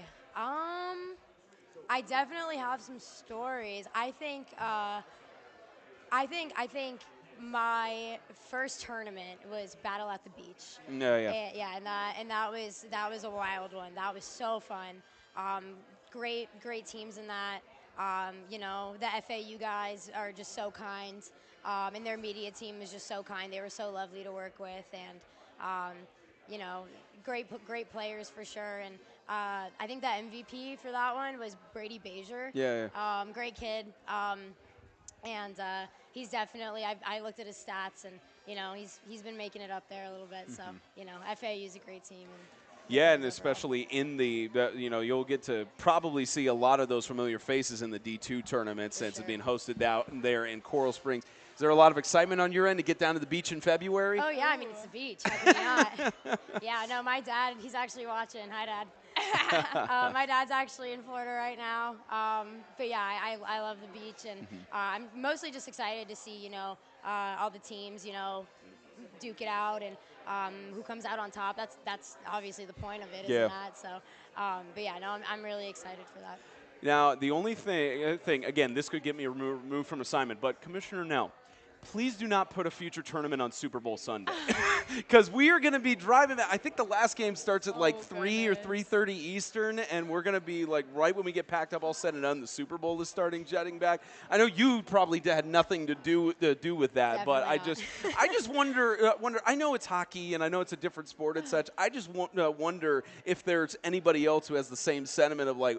Because I was actually talking about this. I know next weekend is Valentine's Day. So I know it's kind of a double-edged sword because you have to have the tournaments with a decent amount of time before AAU. So you have to make sure that there's some space for the teams to prepare and everything. But, I just scratched my head. I'm like, did it make more sense to do this on Valentine's Day weekend or on the Super Bowl weekend? Yeah. Alabama has a pretty, at least my Acha team, we're playing UGA. Okay. Yeah, we play UGA on Valentine's Day. Wow. Okay. Yeah, their team. They're number 2 ranked right now, so that's going to be really fun to watch. Okay, and, yeah, we have the teddy bear toss this weekend, I think. So That's so fun. How's the teddy bear toss work? It's just into the crowd. You just toss some teddy bears, man. I mean, it's one of the most iconic things. It's so fun. Toss the teddy bears on the ice, and Okay. it's On the ice. Okay. Is it some sort of donation thing, and they donate the bears or something? I want to say yes. Honestly, I can't confirm that, but I'm pretty sure is they throw Okay. the teddy bears on the ice, and the players are like jumping in them and stuff. Okay. It's super fun, and then Okay. I think they donate the teddy bears to some organization. Yeah, because I was going gonna say, I know Nashville has the catfish toss, and you've got like Catfish toss? You didn't know? You didn't see Oh, that wait, when you were I in know. Nashville? Oh, yes, I yeah, did. Yes, so I the did. pregame, Yes, they I have did. that big catfish they throw in the ice. Yes, I did. Which, I've also seen some octopuses. Well, I don't think that's the where Predators. that's where it started. That was Detroit, the Red Oh, Wings. okay. It started with the octopus toss when the Preds were starting I did- their yeah, I their remember- I franchise. They're remember like, okay, we got to do a catfish. Which even to the point of during the Stanley Cup final run, Pittsburgh had a full-on. They were not allowing anyone without I think a Pittsburgh ID into the Stanley Cup Finals, Okay. and they were doing extra measures to try and prevent catfish toss going on. A guy snuck a catfish into his clothes, and he didn't care about getting booted out, how much money he paid. He tossed the catfish onto the ice like game 1 or game 2 for the That's Pens. hilarious. So the tradition is very deep It lives on. in Nashville. But anyways, it's we appreciate you coming on, Lauren. It's course, thank you for having me. you know, it's one of those things. Again, we were trying to get this scheduled, trying to get you on because we have a lot of guests we would love to get to on the show and everything. But I think I learned trust you and Kate on fit checks. Always. Also, I need to get better educated on the coffee side of things, be a little I'll bit help better. you out. And Commish, forgive me, please. And we'll go from there. But again, Lauren, appreciate you taking the time. It's been fun. Of course. Thank you so It much. was so good to talk to you. Thank you. All right, ladies and gentlemen. Coming up in just a moment on the other side of the break, we're going to get to have a conversation with two amazing players from the Alabama women's hockey team, the newest elected president for the student organization in Claire Carson, as well as the newest assistant captain in Kate Saber. Will be joining us in just a few moments as we continue on the Alabama Frozen Hour on location. Roll Tide. Roll Tide.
And we welcome you back to the Alabama Frozen Hour on location, served up by Jalapenos. We've got 2 players from the women's team that we're going to talk to in a second, but we've got a furry friend who's on standby with Riley Mercer and Kate Aitchison.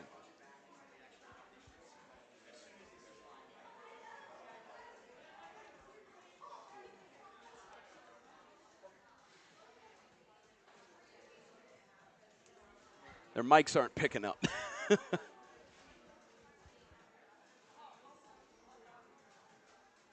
Guys, but now we really got some good camera footage. I'm here with my main man, Zeus, and he is here to talk to us a little bit about hockey. So, Zeus, what is your favorite thing about hockey? Same. I totally, completely agree. Yes, Zeus, what is your favorite hockey meal? Hockey. A treat. So smart.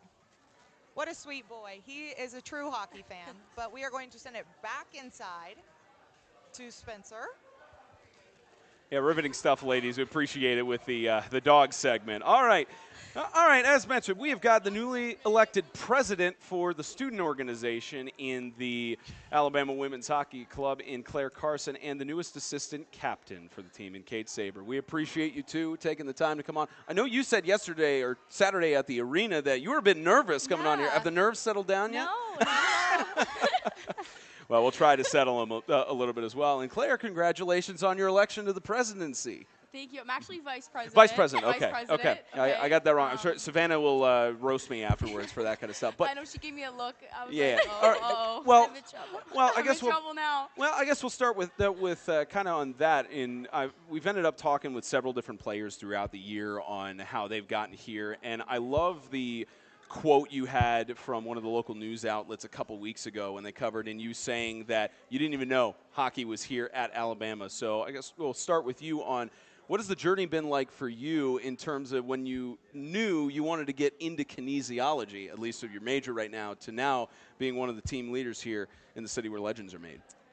I think, well, just coming out of high school, I just knew that, like, hockey was obviously a big part of my life, or, like, my entire life growing up, so I wanted to keep doing it. I've always been interested in kinesiology, just everything to do with like sports in the body, so I knew I wanted to keep doing that. And I think once I actually found out about Alabama, like, it was kind of a joke at first because I'm from Canada, so it's not that common for people to apply to Alabama, but my dad was like, do it, like, why not? So I did, and then I found out there's a hockey team, and so I guess just knowing that they had the program I wanted and finding out they had a hockey team and that they were growing a program, I kind of knew that that's where I wanted to go. And so that's kind of how it came up, I would say. Yeah, we said the same thing to Savannah when she was on the podcast about this.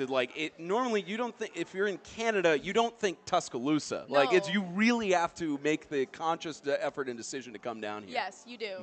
Yeah, for sure. Absolutely. And Kate, I know you're not the only graduate student who's on the team or with the staff. Yeah. So I know that that undergrad, you were on the engineering side and now on the MBA. So what has the experience been like for you in terms of knowing what you wanted to do initially going for your degree and now on the cusp of getting a master's degree? Yeah, so just doing my undergrad, I came to Alabama for the STEM to MBA program.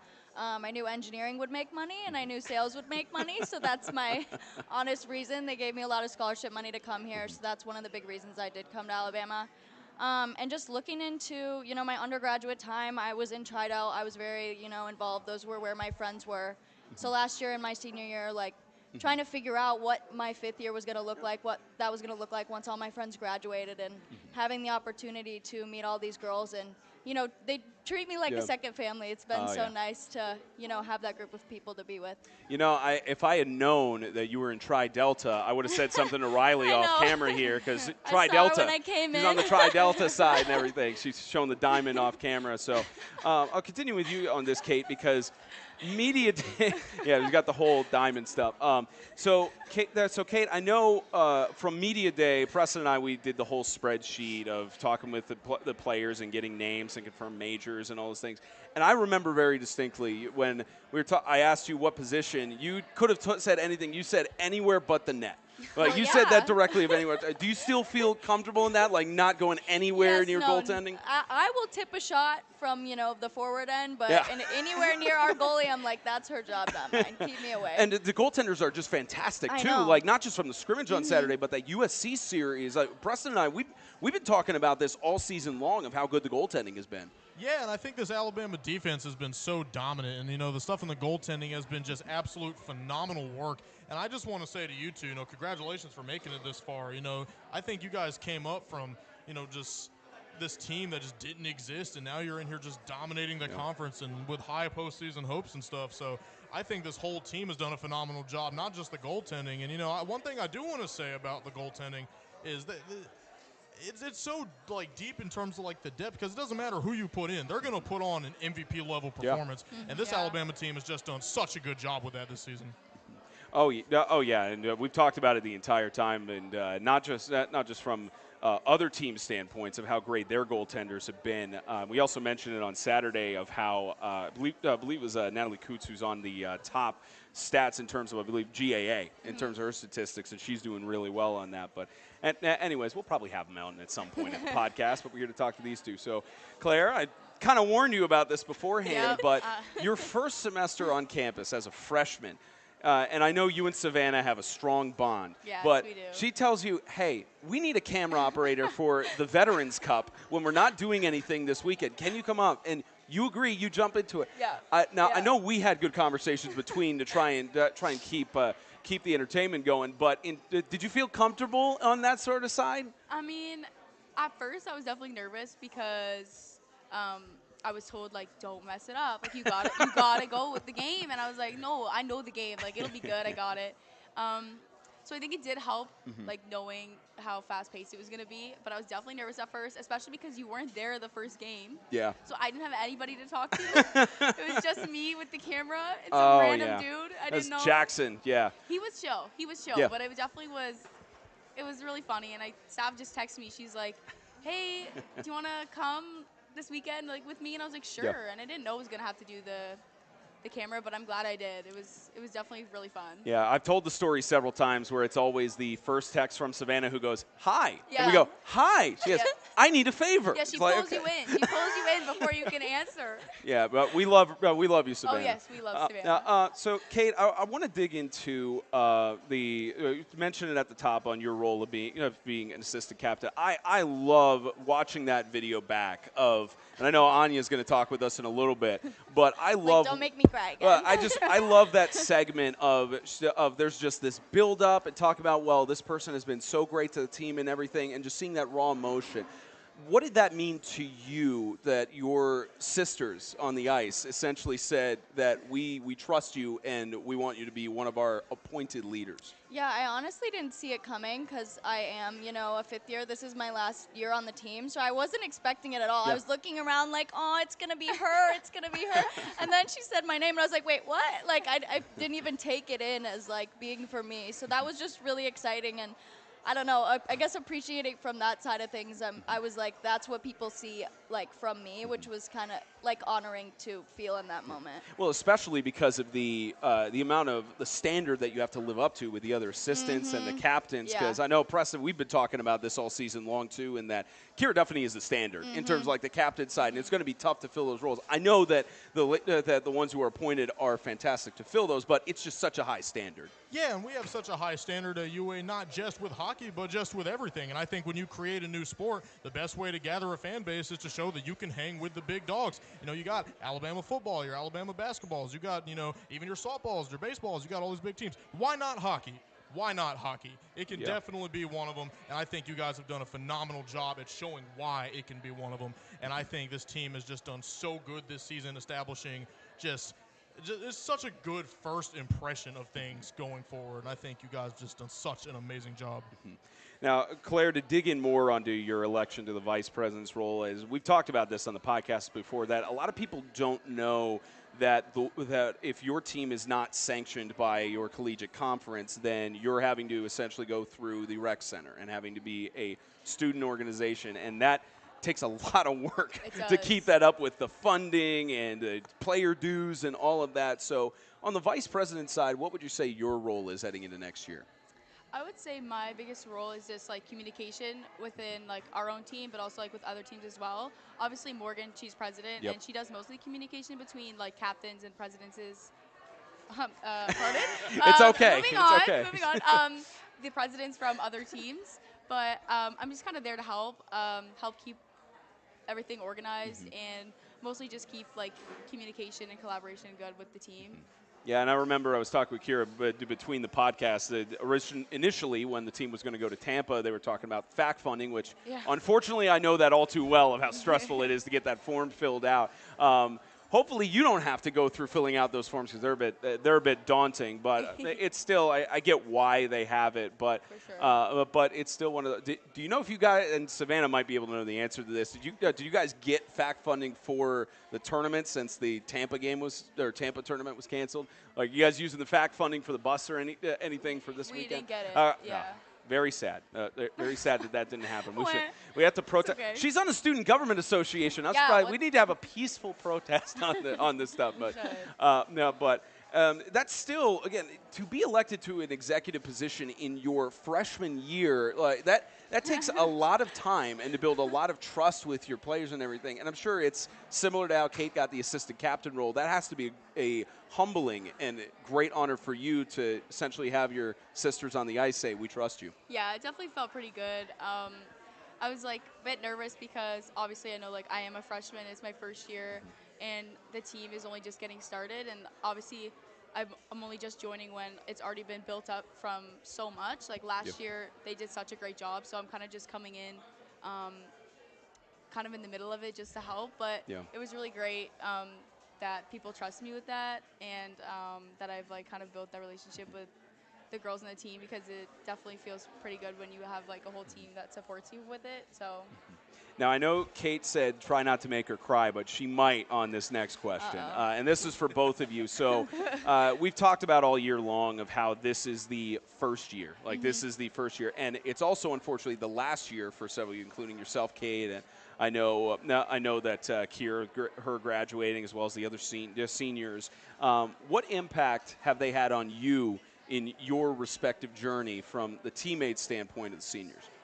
Which either one? Sorry, meaning either one could answer the question first. I can go first. Okay, I just think coming into it, obviously I wasn't in a leadership role right at the beginning, but they really set the tone and made me appreciate being able to play the sport again. And, you know, the passion that they have for this game really just made me proud to be part of this team. I think the seniors have had like a huge impact on me. I feel like coming in to a new team, especially like an actual new team, like this is our first real year. It was definitely nerve-wracking and scary, and coming into it, the seniors just were so welcoming right up first, and like you can just tell all of them have great leadership qualities and are just like genuinely nice people who want the best for everybody and want everyone to succeed. So it definitely felt really great to come into a team and have like a group of girls like that. I'm definitely sad to see them go. I don't want them to go. I only got 1 year, but it was a good year, so I'm glad that I got to know them when I did. Now, I know the seniors on the ice are the ones you spend the most time with for practices, and you do not include us in this. So make sure I ask the other seniors on staff, because I know Savannah is graduating, and you have some other seniors who are graduating and heading on to the next phase. What have these staff seniors meant to you in this whole process? I feel like Sav is like one of our players half the time. I'm like, she's at every practice, every game, like putting in that work. Sometimes more than, most of the players on the team. Yeah. We know. I'm like, you got me to do a TikTok with Ryan Williams, excuse me. Like, I'm now on a podcast. And again, as you said, it's always a hi. And then I'm like doing something cool this week.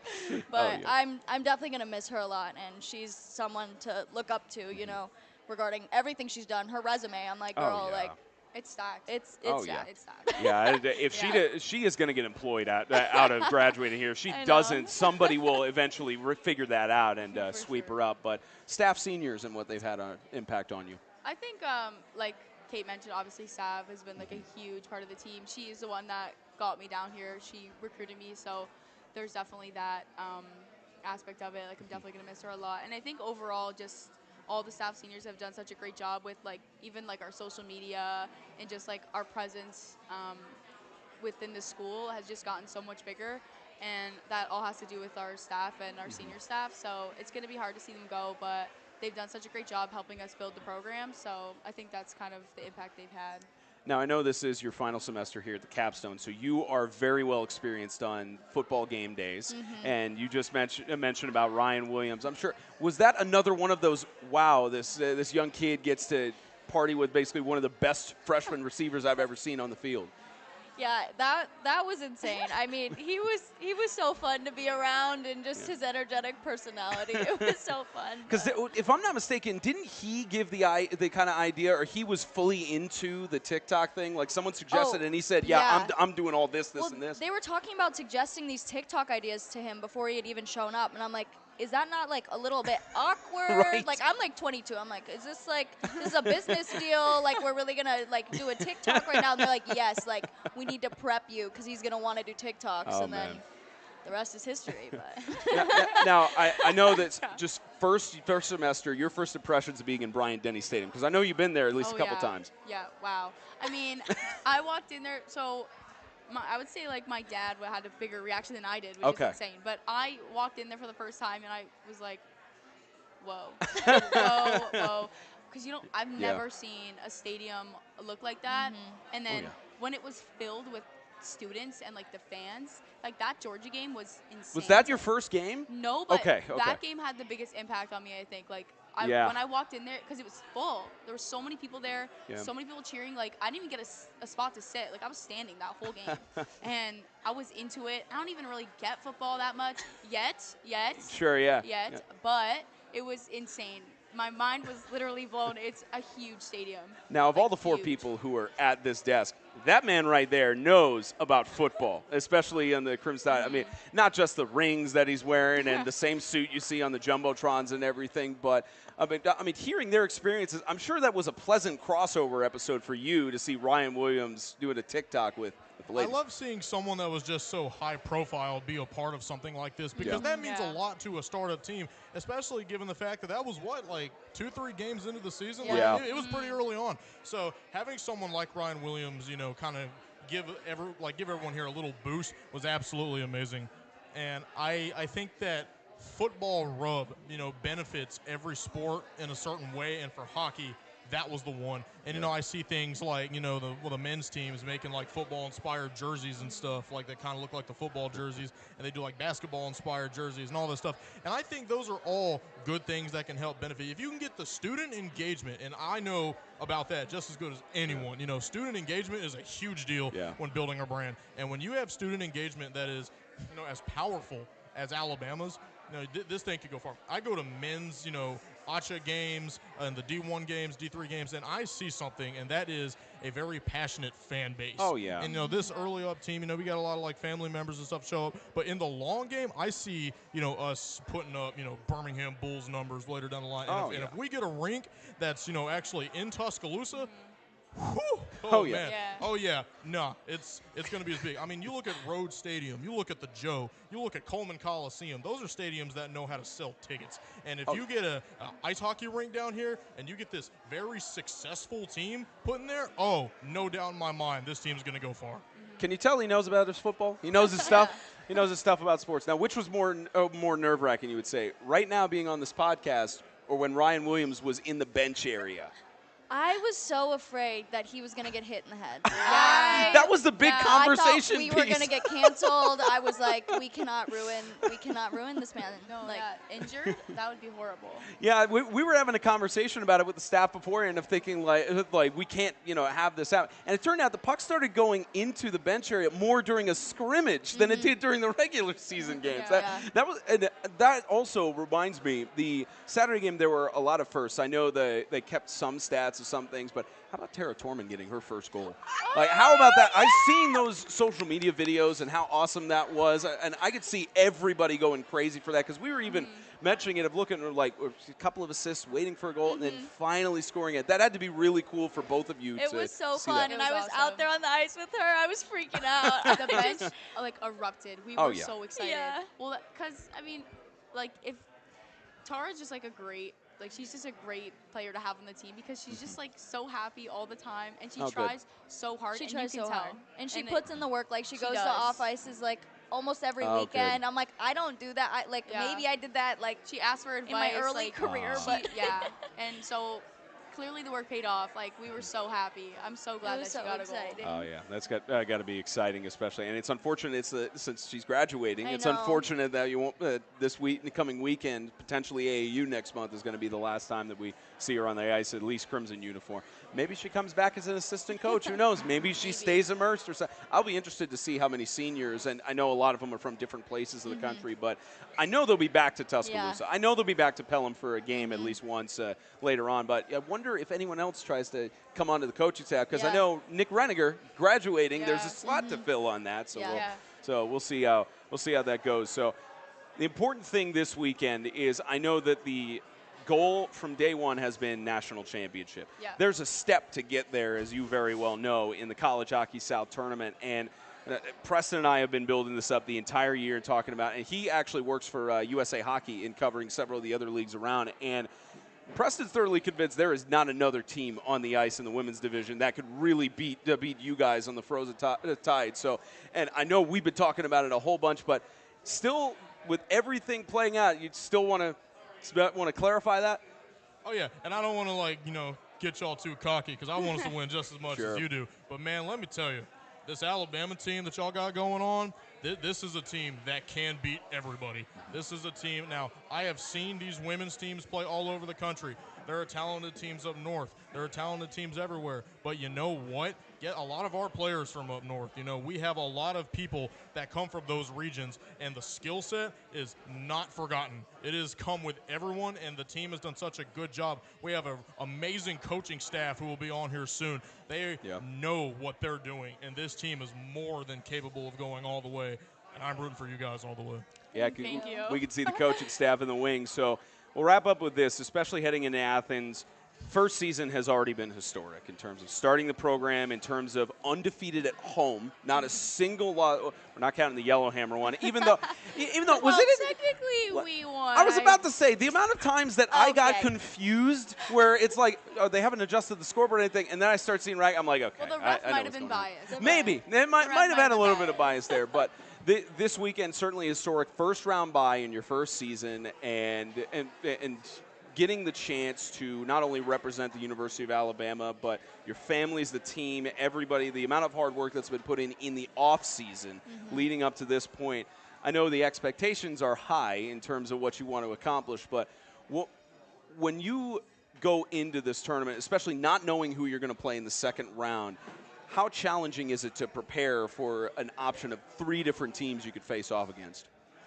I feel like it's just about how we've prepared for every game beforehand. I mean, for me, it's making sure I do my stretches and, have my pump-up music and my Red Bull and be ready to go when the puck drops and, go 100% every time I'm out on the ice. But Yeah, I think the same thing. I think, we've played almost every team that we could be facing off against, so I feel like we're pretty ready. I think in terms of overall team things, I think it's just stay positive on the bench, keep morale up, have a good warm up. I think that's really important. But yeah, I think we have a great coaching staff. We have a great group of girls. I think honestly, any team that comes our way will be pretty ready for it. So I'm excited to see. I am too. I'm excited to see what happens. I know we talked with a couple other players about this. I know the great juice in Samantha Lansoff, camera. We talked with her about her superstitions. I know you said hype up music. Are there any other superstitions you all have of this has to happen before a game for me? For me, I wouldn't necessarily say it's a superstition. Just for me, it's I just am very, some people get really locked in serious, they look angry. I'm the complete opposite. I want to be goofy. I want to laugh. I want to be relaxed, no stress. I think for me that's a big thing, especially during the off-ice warm-up, just being goofy and laughing. But again, this is a great group of girls for that. I have no problems being goofy and silly off-ice. So I'm completely the opposite. I'm no one talk to me. I have my headphones on, my Red Bull. Yeah. Okay, so a Red Bull before every game then? Yes. Oh. I didn't have a Red Bull for one of the games, and I just didn't feel myself. Is there a Red Bull before this podcast appearance? No. Oh, okay. I wouldn't have stopped talking. Which would have been great for viewership numbers. But Kate and Claire, we appreciate you both coming on. I know several of us are going to be working the broadcast crew for the tournament this weekend. Excited to see how you guys perform, and it's It's going to be a lot of fun. Regardless of what the result is, it's been a historic season. We congratulate you guys on all the success that you had thus far. Thank you for having us today. It was so much fun. It was Absolutely. a lot of fun. We will be back in a moment here in Jalapenos. Anya Laxton and Kevin Davis will be joining us to talk more about the women's team. We'll be right back here for the Alabama Frozen Hour on location.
We welcome you back to the Alabama Frozen Hour on location, served up by Jalapenos.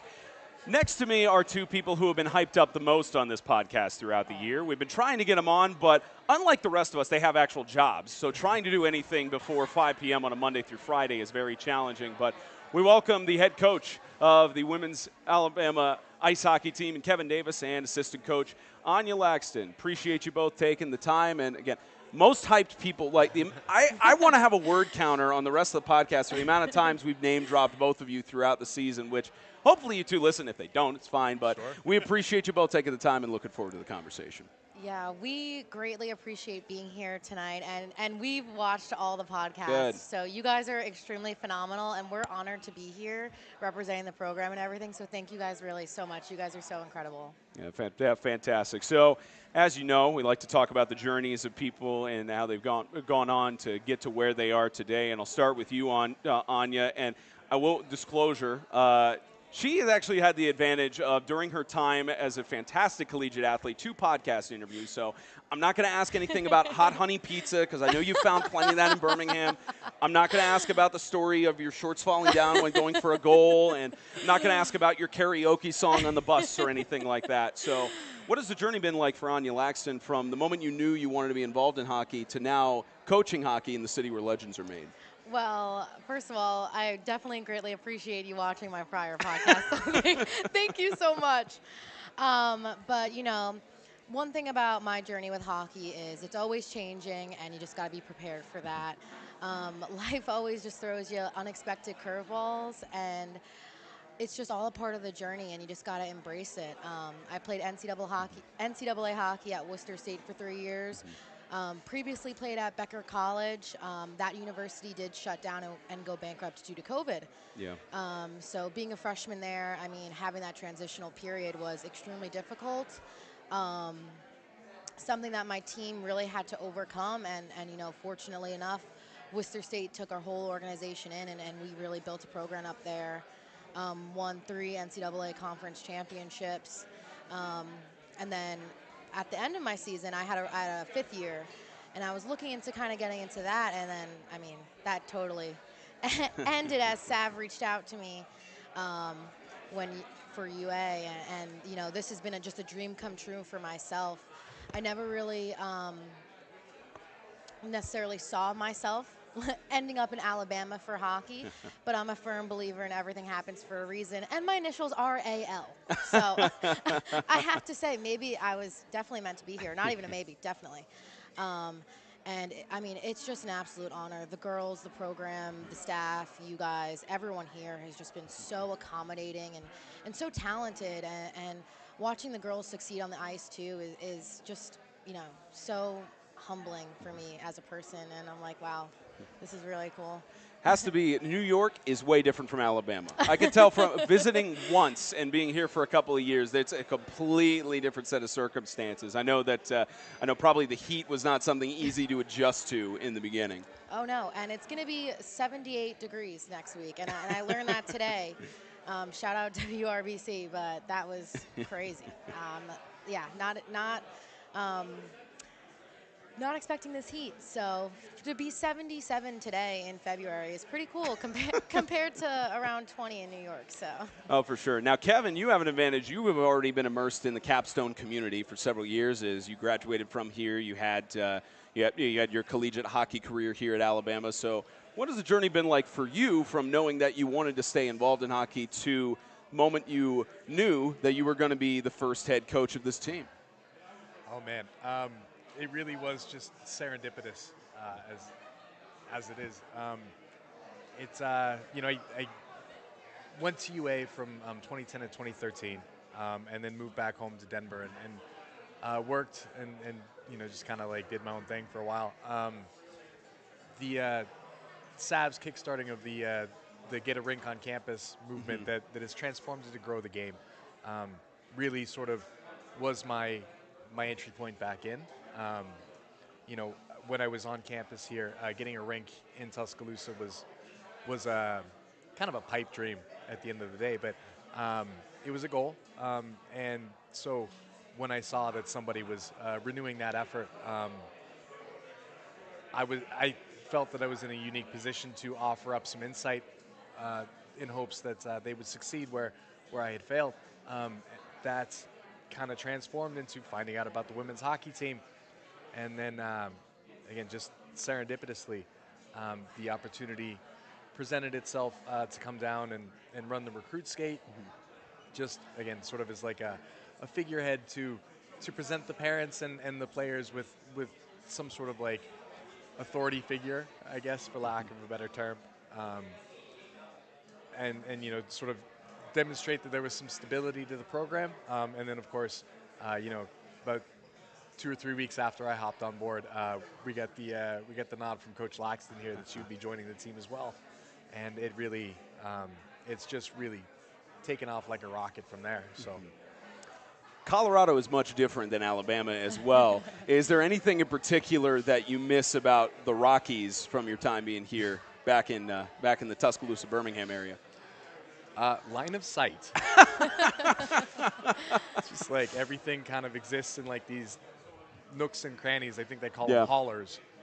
And, you know, like on a clear day from the airport, you can see from Pikes Peak in Colorado Springs all the way up to Longs Peak, which is like a linear distance of 141 miles, if I'm not mistaken. So it really is big sky country. And again, like in terms of just orientation, it's like if the mountains are on your left, you're facing north. It makes keeping track of directions much easier. Now, as you know, we do a deep dive on people's LinkedIns. There's not much to talk about on the LinkedIn side for you, which I think is a good thing, especially with coming out of college. But, Kev, I'm interested because you've got a double degree. At least it says bachelor's on both, unless you went for your master's and didn't adjust it. But you've got degrees in computer science and psychology. Now, if any other coach has those degrees, they should be good at not only manipulation and calculated moves, which has played out on the ice throughout the majority of the season. So what would you say you took from your time pursuing both of those degrees and how it's translated into the coaching side here at Bama? Well, the computer science was sort of a springboard into pursuing data science at University of Colorado for a master's degree. So data manipulation was interesting, and I guess the real world application for that, at least in my life, has just been like a very singular focus on statistics for hockey. Just like I'm way more interested in the numbers. Okay. Just generally speaking. So.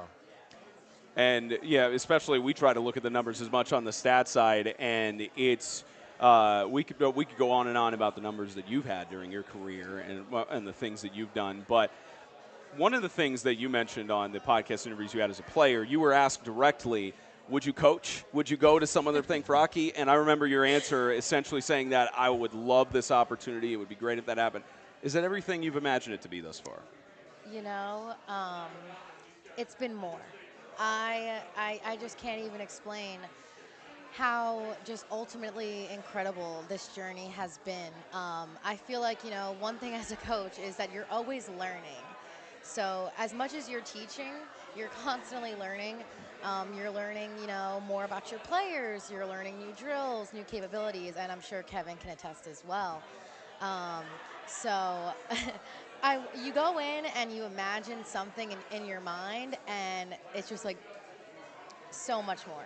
And I think, you know, myself as well as Kevin can both agree on is, you know, how successful we've been thus far. I mean, it's really exciting. And we're really excited. I mean, we're here for that championship. Oh, yeah. So, and we're not just talking about the playoffs. We're talking about the Nationals, too. So we're really excited. Yeah, and as we mentioned with the players beforehand, there's certainly the steps that have to go for that. You've already started checking most of the boxes to get to that point. And now I warned you about this. I knew I was going to ask you about it. And I'll make sure I connect Kev on his music taste in a little bit. So one of the great things we get to do is to build meaningful relationships with the people we get to work with on here. And one of the things when we do our research, when I was listening to the podcast that Anya was a part of, they asked your favorite artist, and she said The Weeknd. And I'm very much a Weeknd aficionado. Have been to 2 of his concerts thus far, and I'm sure you saw the new world tour that he's about to do in the States. And I'm sure we might see each other in the crowd in Nashville, even though it's on a Tuesday. We might be going for that one because he's not going to Atlanta. But Hurry Up Tomorrow just released this Friday, delayed because of the Los Angeles fires and everything. So I need to know, favorite song from the new album? This is going to sound terrible, but I was traveling all day, so I was unable to listen to the new album. But huge Weeknd fan. Reminder, great song. Oh, yeah. Great song. I think I might have put that on one of my college photos, too, when they did, like, our, like, little playlist. Yeah. They did, like, a little picture of me, and then they had, like, my, like, top 5 songs, and I think one of them was Reminder. So. Yeah, we'll have to catch up on that because the only thing that has disappointed me being here at the Capstone is, when the social media team, which is fantastic for the women's team, they did a post of pregame hype music, not one Weeknd song. Not even like Can't Feel My Face or Blinding Lights or anything like that. I was very disappointed. Do you know if anybody on the team actually enjoys The Weeknd? Maybe not as much as we do, but does anyone else? You know, if they don't, they should. Yeah. This will definitely a topic of conversation in the locker room for sure. I mean, got to get them on board, for sure. So, Kev, I know you're not as much on the weekend side of things, artists. I know you've heard a couple things, but I love when we traveled out to South Carolina, we had a great conversation about Green Day and how he's thinking that American Idiot was just their complete album. I've listened to that thing like twice or 3 times in the last couple of days doing my dissertation work, and it's just, again, the most complete album. It's been very long since we've kind of seen that from other artists and everything. So are there any other musical artists that stand out in your mind other than Green Day? So I'm a pretty big country music fan, actually. He will be happy about that. I was about to say, he has no clue about this weekend, Blinding Lights, or anything, so you two would connect very well. Love it, Preston. I'm going to be honest here. I've never heard anyone sing the national anthem as good as Kevin right here. Oh, really? Oh, yeah. Big national anthem guy for sure. Yeah, because that was happening on Saturday. Like, we started hearing the Yellowhammer players start like singing the national anthem. I'm like, did one of us need to get the mic? Did we give it to Preston? Because he moonlights on the side for country music and everything. Which artist on your story did you say you were playing? You're strumming the guitar. Which artist did you say you were feeling? Oh, that was Johnny Horton. It was the Battle of New Orleans. Oh, man. Classic. Yeah. Yeah, he is very good if you had not heard his music or anything. Because I still remember when we had Maddie Bloom, who was fantastic at the PA side in stadium. She was unable to make it, or she was getting honored on the ice. And they asked Preston if he could step in temporarily and do the PA introductions and everything, which he killed it. Absolutely nailed it. Such. Absolutely. And then Really did. He's walking into the arena and sees you, and you go, "Are you doing the announcements again for PA stuff?" He's like, "No." It's like, what a shame! Like a whole travesty, because this guy has done PA for Holy Cross football, and the amount of LinkedIn videos we've seen and everything. You like PA announcing or color commentary more from your experience?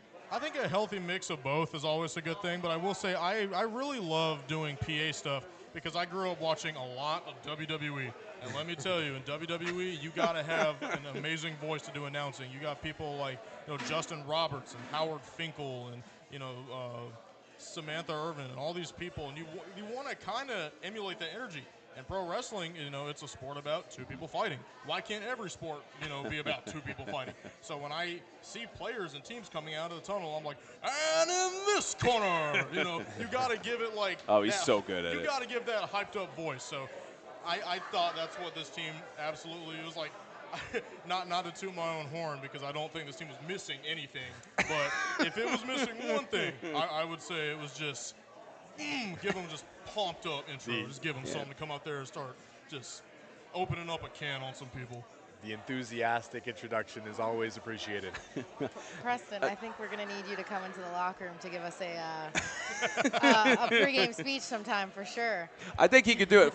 You want the full Bama suit and everything he's got on right now? Yeah. Oh, yeah, for sure. I'll call up Roll Tide Willie. We'll both get in there and do it. We'll get it going. Oh, yeah. We got Roll Tide Willie, and who's the other one who calls into Paul Feinbaum's show? The other Bama fan. Oh, I can't remember. Pee-wee. Get Pee-wee. Get Pee-wee on from the motivation side. Nacho, Alabama. I'll get the whole squad going. Just to make sure I caught it, Kev, I didn't remember if I caught it. Favorite artist other than Green Day, if there's any other. I know you said country music, but. Randy Rogers Band. Ooh, okay. Yeah, you got him piqued on his interest with that. I am not a country person, unfortunately. I've told this story where 7th grade, my sister Jericho was driving to and from school. Every day it was country. No other decision on any other music. And I got completely desensitized, did not want to go anywhere near it. But now she's a singer-songwriter, so I have to listen to her country music, which she is fantastic at what she does. Shout out to Jericho. She's probably not watching this, but shout out to you on the great music that she has there. But Preston, maybe what we need to do is have you just play a country song before they walk out onto the ice.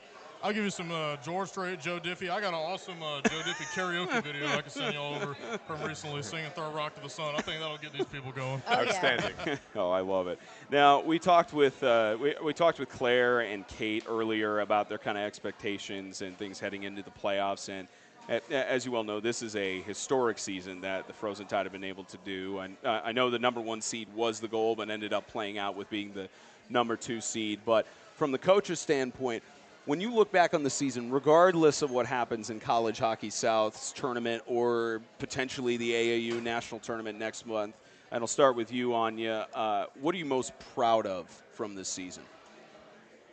You know, obviously it's so hard just to pinpoint like one thing that I'm proud of because there's so many things. But you know, if I had to pick one, I would just say just like the growth of the players. I mean, seeing some of like the players like on ice in the beginning of the season, and seeing how much they developed to now is, I mean, incredible and ultimately like one of the most like honorable things as a coach. Seeing how much they've improved and them even coming back to me and being like, hey, Anya,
Miss Kate, we are back. We're here with Sarah Quinn, and Miss Sarah Quinn is actually the girlfriend of our reporter Preston. She is at every single game for us. Tell us, what have you seen being the girlfriend of the broadcaster for the Frozen Tide? It's been a really good opportunity for him, I believe, but the best thing that I've seen is seeing you guys as a team come together, but obviously the girls coming together as a team in their first season, it's just been a wonderful thing to experience and see as they all are just really close, and their talent is obviously incredible because they have made their way, to reach such heights, so it's a really great time to see it. Yes, 100%. I love that you can see that because the crew has gotten close, but the girls, I talk about this every single time, every single week on the Frozen Hour podcast. That Yeah, what are we listening to? I said, who are we listening to? Off the ice, they love each other. We love each other. Oh, It's okay. been great. Now, she is also the girlfriend, if you might almost want to call it two different people, of Mr. Alabama. Preston, as you see him in his suit, he is well known on Alabama campus for walking around in that full Alabama get-up suit. He's always on the big screen. What is that like? It's really good to be able to see the person behind the suit and who he really is, because it's a fun thing for him. It's not like, oh, I'm an attention grabber, things like that. It's a really fun thing for him to support his Alabama athletics, and he loves it, and I love it for him. And it has made him kind of become a name for himself, which has been wonderful. I really love to see him thrive in that experience. Thank you so much, and we will throw it back to the desk, and we are so glad to hear from Sarah Quinn, Preston's girlfriend. Welcome back, everybody, to the Alabama Frozen Hour podcast. Theodore Fernandez back again. We talked AAU earlier, and now we're here with Acha. And let me tell you, I'm, as the full-time director of broadcasting here at Acha, I'm so glad to have these guys next to me. Baz Schwelly, Austin Fink. How you two doing today? We're having a great time. Absolutely. Nowhere better to be in Tuscaloosa right now on this night. Y'all just got out of training, right? Yes, we did. How'd that go? We worked very hard. We got better today. I'm very happy. Improvement has been kind of a theme this year for Alabama's Acha team. As, a team that hasn't gotten as many wins as any team kind of wants to get in a year, how special did it feel to go out 2 weekends ago, score in double figures against Oklahoma State, two huge wins, 10-1 and 10-2 were the scores. How did those games feel for you guys? It was good. It's always good to go out and net that many goals, but it was big for our confidence, definitely as a team. So going into the year, obviously, like you said, not getting that many wins, it was good to go in, get a series sweep, and then, just moving forward with that momentum. It was excellent. I had a great time the whole time. We needed to see some shots fall. We really did. We had a tough tournament, but it was nice to see some shots go in. And two of the shots that went in were by you. That's correct. Both the same game. Both of them were short-handed goals. How does that happen? Two short-handed goals in one game? I just started flying the zone because they weren't looking at me. And it was, I don't think I've ever done that in my life. I don't know if I've had any shorties in my life. I don't kill a lot of penalties, so it was a lot of fun. And I had a great time. We could just see, me and Luca Anderson were calling those games, and we could just see how excited everyone on the team looked, how happy everyone looked. Even the scratches, playing the music. They were playing all sorts of songs to troll Oklahoma. We had some Toby Keith music. We had Ain't No Love in Oklahoma both games. That has to be just such a morale booster, right? Absolutely. Parks Wallace did a great job up there. He was playing a lot of great songs. I can't remember all of them, but every time there was a whistle, something new was playing, and it was wonderful. Great job, Parks Wallace. So with that being said, you guys just got back from a series on the road, South Carolina, and this was an interesting one because there was a lot of fighting. There was a lot of physicality. And then you guys had 11 skaters in your second game coming off of a blowout loss, and you played them right to the wire, 7-5. That has to be, obviously you want to come away and win a game, but that has to be a solid – you guys have to be kind of proud of that performance, right, a little bit? Yeah, absolutely. Going in with that adversity, only 11 guys, you're going out every other shift. So, it was definitely good with that result. you don't like losing, but definitely something to move into next weekend against McKendree. So. Yeah, 2 home series left, McKendree, Georgia, and then that senior night against Tennessee. What is the goal for you guys for the rest of the season that you have to play out still? We got to get some more wins here. Yeah. We have had a long season, and we have not won as many games as we should have. There's definitely some opportunity in the last few games to win some, and we really need to lock in here. Now, Austin, you are team president, correct? Yes, sir. You're kind of, as a junior, one of the leaders on this team, one of the guys that people look up to. How have you kept, that positive momentum going throughout the year? Have you kept you guys up and ready to play every time? Yeah, I mean, at the end of the day, you got to look at it. We're blessed enough to be able to come to the rink every day, continue to play hockey at this level. So, yeah, just like I said, coming in with the boys, it's every week's a new week, so you kind of have to put it behind you. And one of the best quotes from Coach Banker is he says, what's the best thing about that game? And it's over. And best thing about that weekend, it's over. So you got to move forward and keep going. But, yeah, going into these next few weeks, we definitely have to take everything we have and try and put something together for 6 wins. 5 wins.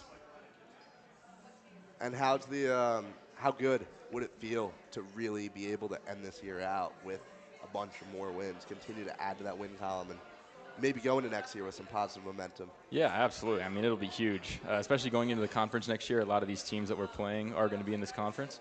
So kind of getting that morale boost going into next season and kind of the new guys coming in, getting to see that, recruits and everything. So, yeah, it'll be huge. I'm so glad you brought that up because I was about to. This is Acha's first time getting represented here on Alabama Frozen Hour, and I'm glad to be here with you guys. But one thing that's very exciting about this program right now, and when Will Zeke comes up, me and him are going to talk a lot more about this. You guys have something huge to look forward to next year. Why don't you tell the viewers about this conference that we're joining? Yeah, so Alabama's been independent ever since they joined the ACHA Division I, and now the ACCHL is being formed in ACHA Division I. So it's going to be us, Kentucky, Louisville, NC State, UNC, and that's just the start of the list. So it's massive because that means that we have a chance at an automatic bid to nationals, and before we kind of had to finish in the top 10 to even have a chance. So getting this opportunity is absolutely massive for not only the program but also hockey in the Southeast. Now, you're a junior, so you're going to come back next year. You need to experience 1 year in this conference. But Baz, that's one of the younger guys on this team, one of the freshmen, and one of the guys who's really performed very solid this year. How excited are you to get 3 years of playing, in this conference? So many chances to go to nationals, chances to even build rivalries with these schools. That's got to be so exciting, right? I'm very excited. We've already started building the rivalries this year. I don't like any of those teams, so I'm excited to play them next year and beat them. But, yeah, it'll be very nice to have finally a path to get to nationals, because that is something we are lacking, and it'll be nice to have next year and in the coming years, because I'll be here for 3 of them. Now, there are a lot of freshmen on this team who've really made some waves. You're one of them. Another name, Grace Neagle. Hat trick? As a freshman? That's insane, right? Incredible. How cool is it to be coming up with all these guys who are having such an impact on this team so young, knowing that this is as bad as you're going to be? Like, it's only up from here. How exciting is that? It's a lot of fun. We got a great group of guys who came in this year, great group of sophomores and juniors. And, I love my seniors, but they're moving on, and we're going to keep getting better, hopefully, and keep getting new guys next year. I hopefully got a couple of junior buddies who are going to come down for Prospects weekend. But yeah, we have a great group of freshmen. We have a lot of fun together and play a lot of good hockey. You got to kind of be like the proud uncle, right? Watching over all these guys and seeing what they've done at such a young age. Yeah, absolutely. I mean, these freshmen are great. Even the underclassmen as well as sophomores. I mean, look at guys like Parks Wallace. I mean, just like absolutely unbelievable. So, yeah, I mean, they're great. They've taken great strides this year, kind of adjusted to the speed of the ACHA game, and have performed for us. So they've been our best players all year. You talked about Prospects weekend a second ago. What's your recruiting pitch? Why should someone come and play for Alabama ACHA hockey right now? Oh, my goodness, it is just wonderful. The team that we have, it's a true brotherhood, and the school is magical. It's nice and warm down here. You can keep playing hockey. Yeah, there's not a whole lot you got to say. People know what Alabama is. They know what we stand for, and they know we're getting better. Okay, so one thing I want to circle back to that you just brought up. You're from Illinois, correct? I'm from Minnesota. You're from Minnesota. You're from Illinois, right? Awesome. I'm from New York, so I'm another Northerner here. Nice. You've got guys on the team, a lot from the North. We've got a Canadian. We've got 4 guys from Nashville. We've got some Huntsville players, basically people from all over the place. For you two, growing up in a place where hockey is kind of ingrained in the culture versus you've got people from other areas where it's really not like that. What's that relationship like as you guys compare like your backgrounds with the sport and how you grew up around it? Yeah, I mean, it's a lot different here because here there's like a big emphasis on, growing the game, getting people to sort of know what it is and watch it and, that kind of stuff. And at home, that really doesn't exist. I mean, you don't need to grow the game in Minnesota. It's hockey country up there. But, yeah, it's a lot different. The ice is a little bit softer here because it's all hot, but whatever. It's still hockey. It's still fun. Whatever. Yeah, I mean, being from the suburbs of Chicago, I grew up during the dynasty of the Chicago Blackhawks, which is absolutely amazing. That's what got me into hockey. So when they won the Cups in 2010, 13, and 15, I mean, I grew up on it. There was a buzz in the city of Chicago with hockey, and always going to those Blackhawks games. I knew it was something that I wanted to do and pursue. And yeah, I mean, it was just an integral part of my life, so I never knew any different. Well, I think the dynasty makes up for what you had to watch the past couple of years, right? Yeah, definitely. I don't want to talk about it, but it's all right. Bedard's our future, trust me. Oh, yeah. I've heard so much about this guy. Everyone wants to tell me about how he's the next thing up, so I'm excited to see what he can do. I'm sure you have to miss being able to just go to any lake in the winter and skate on it. It is wonderful. I got to do it a couple times when I went home. How about those Wild, though, huh? Yeah, they're doing great, man. A lot better than the Blackhawks. Yeah, not so great. It's all right. James Hagens, you are a Chicago Blackhawk. It's all right. Do you guys get together, watch the NHL games together at all? Sometimes. Yeah, I've done it a couple times. Not as like a whole team, but, separately because, whatever, I don't got cable in my dorm. So who does, right? You got to go somewhere and watch it. We will be doing something for the Super Bowl, though. I hope both the Eagles and the Chiefs lose. Agreed. Bear down. New York Giants fan, so don't get me started on that one. I'm sure you guys, do you guys do a lot of those team building exercises, like times to get together? Like, how close are you with the whole roster here? Very close. I mean, there's not really like a huge divide between like freshmen and seniors. I hang out with all those guys and a lot of great dudes on this team, and we try to do as much together as we can. And I think going forward, probably have a little more of those events and kind of maybe fundraisers, things like that, to really get the team to bond a little bit more. Well, thank you both so much for coming on this episode of Alabama Frozen Hour. We're going to talk with Will Zeke in a minute.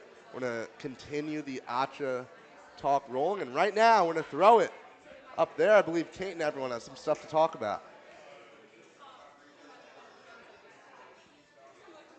He for Hotties. I'm Riley. Cash Money. And I'm Kay. We're the hottest that have ever done it. I'm Emma Curl. And I'm Eleanor Rodhouse. And right now, Emma's no, not Emma. We are going to talk hockey slang. So if you guys don't know, hockey slang is all the hockey boys have, whether it's a mix between a Canadian and a hockey accent. They have all of their little words, and we're going to go through and see what we can guess, because Ellie is the local hockey expert. I'm Canadian, so I might get some. She works for the hockey team, she works for the hockey team. We're going to see what we know that these boys say. We're going to see what we know. All right, first, starting off, what is an apple? Apple is an assist. Oh, yes. Okay. I didn't know that. I love that most of them are food terms. Yeah, I really like that. Kind of makes me hungry for some jalapenos. Honestly, yeah. Wait. Period. Speaking of jalapenos, we are at the best restaurant ever. I just tried their chips and dip for the first time, and it was to die for. Yes, it was to die for. It is delicious. Their margs are also the best thing. I already mentioned the last segment. Come get the margs. They're so good. Delish. Next. All right, next. What is a biscuit? The puck. Yeah. Oh. Yummy biscuit. They're Biscuit all is the puck. Yep. We're doing so good. All right, what is a clapper? Slapstick. Slap shot. Slap shot. Slap shot. Oh, what did I say? I don't really know what that is. Sasha, I know a clapper. All right, I'd be very impressed if you guys got this one. Okay. What is a barn burner? Oh, a what? A barn burner? Is It that? is a barn that is on fire. Maybe when they get like a Is it like a rush or something? It is when there's like it's just like a really high-scoring game. Oh, Okay, I that love makes that. sense. Wait, I love Barn that. burner. Yeah, that makes sense. Hopefully we have a barn burner this weekend in Hopefully. Athens, Georgia. And Athens. Speaking of, we will be there this weekend in Athens. Catch The three us. of us will be broadcasting. Me and Riley, you can see us on the sideline. We will be there for all of the hockey tournaments because main season is over and we are on to postseason. Cannot wait for Athens. Let's do, two more maybe? Yeah, let's do two more. All right. What is? Let's see. All right. What's lettuce? Oh, hair! The flow, the hockey flow. Drop You your know the classic wings that we all love of the hockey. Every all hockey. my sandwiches. I know. What can I say? Every hockey player needs to drop their hair care routine right Yes, now. drop because your y'all lettuce have some of the routine. Because nicest I think if my lettuce ever. was following your shine care, I would be Dude, on I'd it. be so up. all over it. last All right, question, one and then more. we're gonna send it back down. We promise. All right. What is? I'm gonna be really interested if you guys know what this is. I will. What is? Oh wait, I lost it. Okay, wait, never mind. We're not gonna do a hard one because. Oh wait, no, found it again. All right. What is? What do hockey guys mean when they say top shelf? Oh, they hit the top. They hit the top of it. Like the top of the net? Yeah, they hit It's the like yeah, top bar. it's like the They upper, hit the it's the upper crossbar. section of the goal. Yeah. It's the upper section of the goal. That makes And sense. it's pretty impressive. And with that being said, And making some stick stick jobs to taps. Riley. Yep. With that being said, this has been a Top Shelf podcast, and we are going to send it back down to the main screen. Yeah, he was my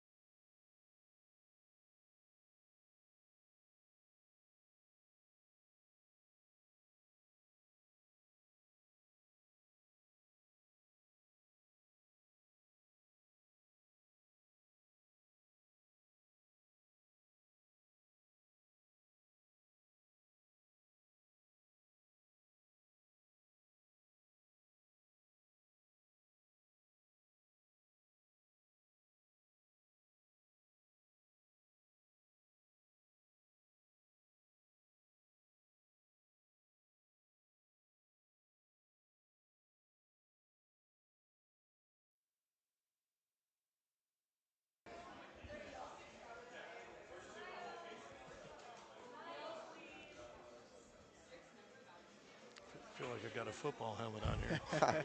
It is very heavy. We are back at the Alabama Frozen Hour podcast, first ever live episode. I've had a blast getting to talk with people, getting to listen to the show. We are hitting the home stretch of this recording, but I'm joined by Acha head coach Mike Fairbanks and general manager Will Zeke, Theodore Fernandez. I'm the broadcaster for the team, and I'm very excited to be here with these two as we talk about a lot of exciting things that have been going on over at Acha and look to the future, and also talk about the season that has taken place right now. So, Coach Fairbanks, this is your first full season working in this job. So you and Will have actually a pretty cool story about how y'all met, how you got to know each other, and why you're here coaching. So I'll let the two of you take this together. Let's talk about, Will, as the GM, how you brought Mike in, and Mike, why are you here? Why are you here coaching this team right now? Yeah, so to start, I guess, I brought Mike in just because he was my coach growing up. I've known him forever. I knew he'd always mentioned he was in the Tuscaloosa area for his job. So when we were in need for a coach, he became one of my first calls, and he said, well, you're in luck. I'm moving to the area, and I'd love to help out. So from there, the rest is history, at least up to this point. So. And Mike, what made you want to take this job?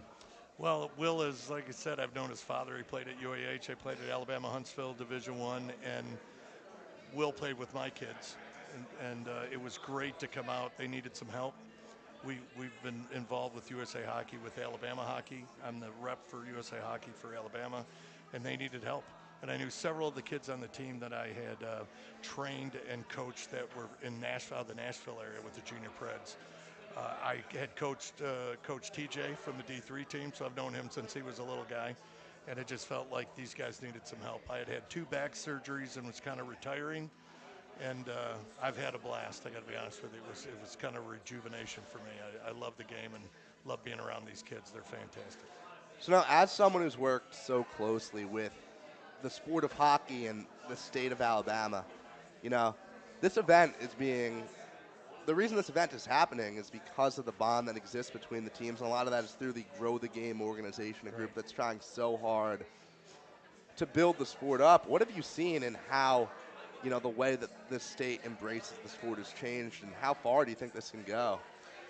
Well, I think that, like I believe USA Hockey believes, this is a future of Division I hockey.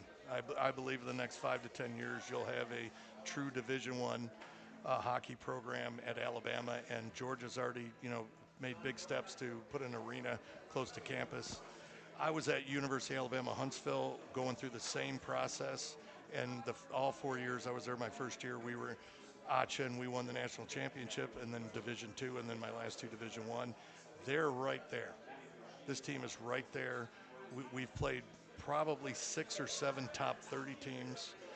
We've been in every game all year. They've competed. This team has come together. You spoke earlier about the Sunday. We got mauled on Friday night by South Carolina. Totally different league, totally different rules. We operate under NCAA rules. But I had 11 kids on the bench, and I think that's going to be one of my favorite games I've ever coached. To be that close to a team that's got 25 guys on the other bench, the heart, that was a big step for our team. And that I told the guys in the locker room after that loss will lead to many wins in the next couple of years. That was a character builder. They didn't quit. They worked hard. They were true to the A on the jersey, and I'm very proud of them. Now, you talk about just the way you were able to get your guys to fight in that game. Being a team that, win-loss record obviously is, you have high standards for how you want the team to perform. The players, obviously, they came here hoping they would win. How have you been able to keep the guys so motivated, so ready to fight throughout all of this? Well, they've been in every game we've played. We went into 3 or 4 games with 2-goal leads. Our problem is depth right now. We've had multiple injuries. Several kids were sick during the course of the year. I think we played 2 games the whole year with a full squad, and they fought through it. And so they know they're in these games. They know they can play, and we've had 4 or 5 overtime games, and we've lost those in shootouts or 3-on-3, but they've been in every game. Last year, we got blown out some games. There wasn't really any hope, and that leads to contempt amongst guys and finger pointing. This year, these guys they've been responsible. They've gotten together, they played as a team, and they've done a phenomenal job. You know, this is a 2 or 3 year process to get this team up and going. I wouldn't want to play us next year, and I wouldn't want to play us 2 years from now. And a part of that process has to come from seeing the players that you have coming up. We talked to Baz. I brought up the name Grayson Ebel, and they talked about how their guys coming in for Recruits Weekend. How excited are you for just the talent that's coming here? We've got a lot of North American League guys coming in. This is Alabama. We get everybody's best game. Football team, volleyball team, girls hockey team, every team. This is Alabama. Everybody, you get their best game. All we have to do is walk these kids on campus, show them the facilities here, show them where they're going to play, our locker room, and it's pretty much a done deal. But when you got guys like Baz and Parks Wallace and Jensen Lopez, so we've got a great mix of young guys and middle-of-the-road junior guys. They're meshing together now. We're doing workouts on night offs. These guys are all showing up for them. The commitment's there. It's just been a rough season. You're going to have those on your way to a winning program. So you talked about, Alabama, future D1 location. Will, we've talked about the conference that the team has just joined.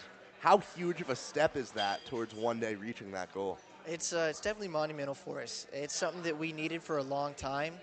Being an independent at any level has its own challenges. With the conference, you get that structure. You get something to play for at the end of the year, which is one of the most important parts of it. And that conference allows us to play for nationals. It allows for the growth, not just individually, but as the conference, to pick up more SEC schools, to pick up these ACC schools, to push for that NCAA title, to show that hockey is alive and well in the South. And so that you're not just doing it independently, you're doing it as a group. You're doing it all together. And the more support you have from all of these programs, the better chances you have of going to NCAA. And that's the importance of this conference. And another, part of the NCAA right now is, like, just a fact of being in it is that you're going to travel a lot. Your team traveled everywhere this year.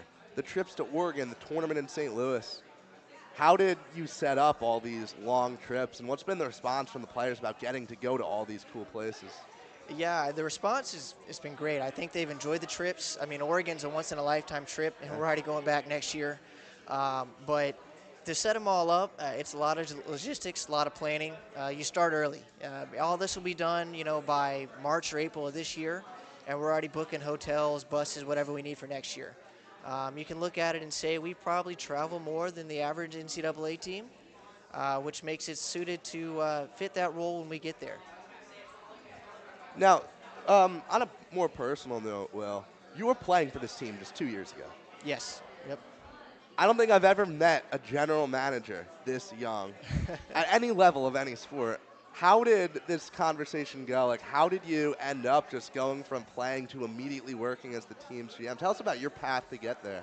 Yeah, I mean, it started as a freshman about 7 years ago at this point. I'm from Alabama. Hockey was always my passion, so to play for the school that I always grew up rooting for, it was a no-brainer. I had that passion in me. And then about the sophomore, junior year of my time, I got to take over as the president of the team. And from there, the rest is history. At that point, was already doing what I am now. Making the schedule, booking the travel, doing everything else that a general manager would do as a president and player. And so when I got close to graduation, it was one of those things where I didn't want the players on the current team to have to do that same thing. I wanted to give them the opportunity to play hockey, to focus on that, to go to school, to do what they need to do. So for me, it was kind of a no-brainer option to give myself that title. Since I couldn't be a member of the team, I could still be an adult figure or somebody that could help out from remotely. And that's where we are now. But you live and you learn, and there's a lot that I still learn as I do it. There's a lot that I know, and I'm happy to help every day that I do it. I want to say something about this wonderful young man. Let's hear it. He is the heart and soul of this team. He makes it easy to coach. He makes it easy to play. He does laundry. He books all the trips. He gets the food to the hotels. He's the unsung hero of this team. He makes my life easy, and these guys have no idea what he does when they, pack up their gear and head to the house. He's still working. So he's probably the biggest reason right now we're where we're at, and as good as we're going to be is going to be because of someone like him. He never gets told that. I tell him all the time, but he's he's going to be a great leader for this program. He's an assistant coach this year.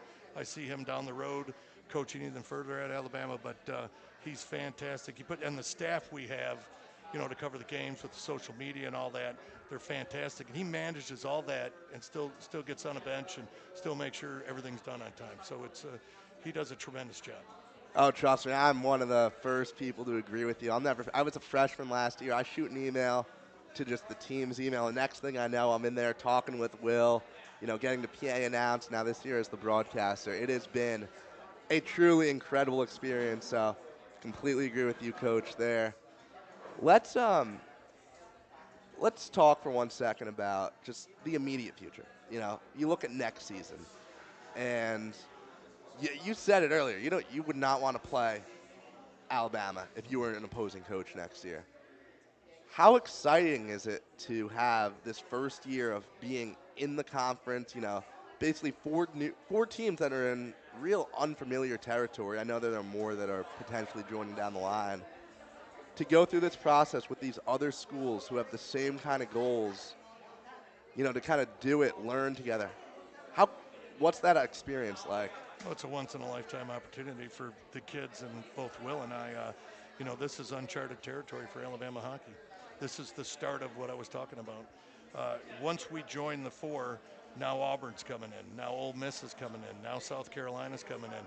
The AAU teams are flipping to the ACHA D1 and D2, and it's just going to keep growing exponentially. The kids that we had over 150 kids come out for tryouts last year. We're having a prospect skate in April for 2 weekends, which kids that are in juniors in high school or playing in juniors and have one more year left, they're coming down here to see what this is like. So all this stuff is new that he helped set up last year, that we work with the other coaches like TJ and their managers and their team presidents. It's a great opportunity. Also puts us in a league which allows us to compete nationally. And that's the most important thing. We're not independent anymore. We have something to play for every year, and that'd be a league championship. Well, I'm very excited to get to continue to work with this team as they work towards that goal. And I'm telling you, Alabama Acha Hockey is a great team to be involved with, a great team to go watch. For the two of you, if you had to name one goal for just the rest of the season, for these 5 games that you still have to play, one thing that you want to see out of your team, what is that goal? To keep it simple and lighthearted to start, beat Tennessee. Can't stand that puke orange. But on a bigger goal, win out would be a great goal. But to see the team come together more, get that core group, just to know that next year, leading into next year, is going to be a great year. That's the good way to end. That'd be a good goal for us. Stay connected as a team. Winning's great, but to continue to build their character and chemistry as a team. We're on the right track. I just want to keep going till the end of the year. Now, I was planning on this being my last question, but you talk about building that chemistry, getting the team close together. What does the offseason look like for you guys in terms of keeping those relationships close, keeping your team together, and, trying to start next season with some real positive momentum? We started off-ice workouts with Coach KT, and Will can expand on that. We're going to continue that until the kids go home. They're going to have workouts that are planned for the summer. We're going to be monitoring the workouts for the summer. I speak with the kids weekly, see how much they're skating. This hockey's getting better and better, so you just can't go home and not skate. So we're keeping tabs on the kids, but we're also giving them some tools for them to get better while they're not on the ice. No, I think that's spot on. Like you mentioned, we picked up working with the lab and Coach KT, and that's been a game changer for us, not just with the off-ice workouts, but the mental workouts that come with it as well. It's really helped with that camaraderie, that connection, the team bonding that we're talking about, and continuing those is what helps in the off-season turn that into a continuing bond for next year. Thank you both for taking some time to come on. I'm as excited as everyone to get to watch this team develop and grow in the future. It's been great hearing from all 4 Alabama hockey teams. When we return, it'll be a little bit different. We're going to be at the table. We're going to have some food. We're going to have a great time. So I appreciate everyone coming out, and we'll be back in a minute. Thank you, buddy. Appreciate the time. Really. Thank you. Hey guys, I am here with Dillon Stack, Tyler Zent, Sarah. And we are going to ask, what is your pregame ritual? All right, so first off, I go to Chipotle. I get my pregame meal thanks to Bryce Dunnigan. Then I have to put all my right pads on first, then my left, and then that's about it. Yeah, so I get to the rink, play a little sewer with the boys, get in the locker room, put both my headphones in, listen to some country, or whatever I'm feeling that day, and then how I put my equipment on, I go shin pad, gloves. Just put those over on the edge of the counter. And I put the right one on first every time. So usually I do a pretty quick off-ice warm-up, and then I like to have 3 chewy granola bars, only the chocolate chip ones though. And then what is the first thing y'all look forward to post-game? Go to the gas station and get a Gatorade and usually like a small meal after on the ride home. Yeah, I gotta say Circle K as well. Big Circle K fan, but also for my dad's text, him yelling at me, all that good stuff. Oh my God, that looks fire. Great answers. Thank you so much, guys. That's all we got over here. And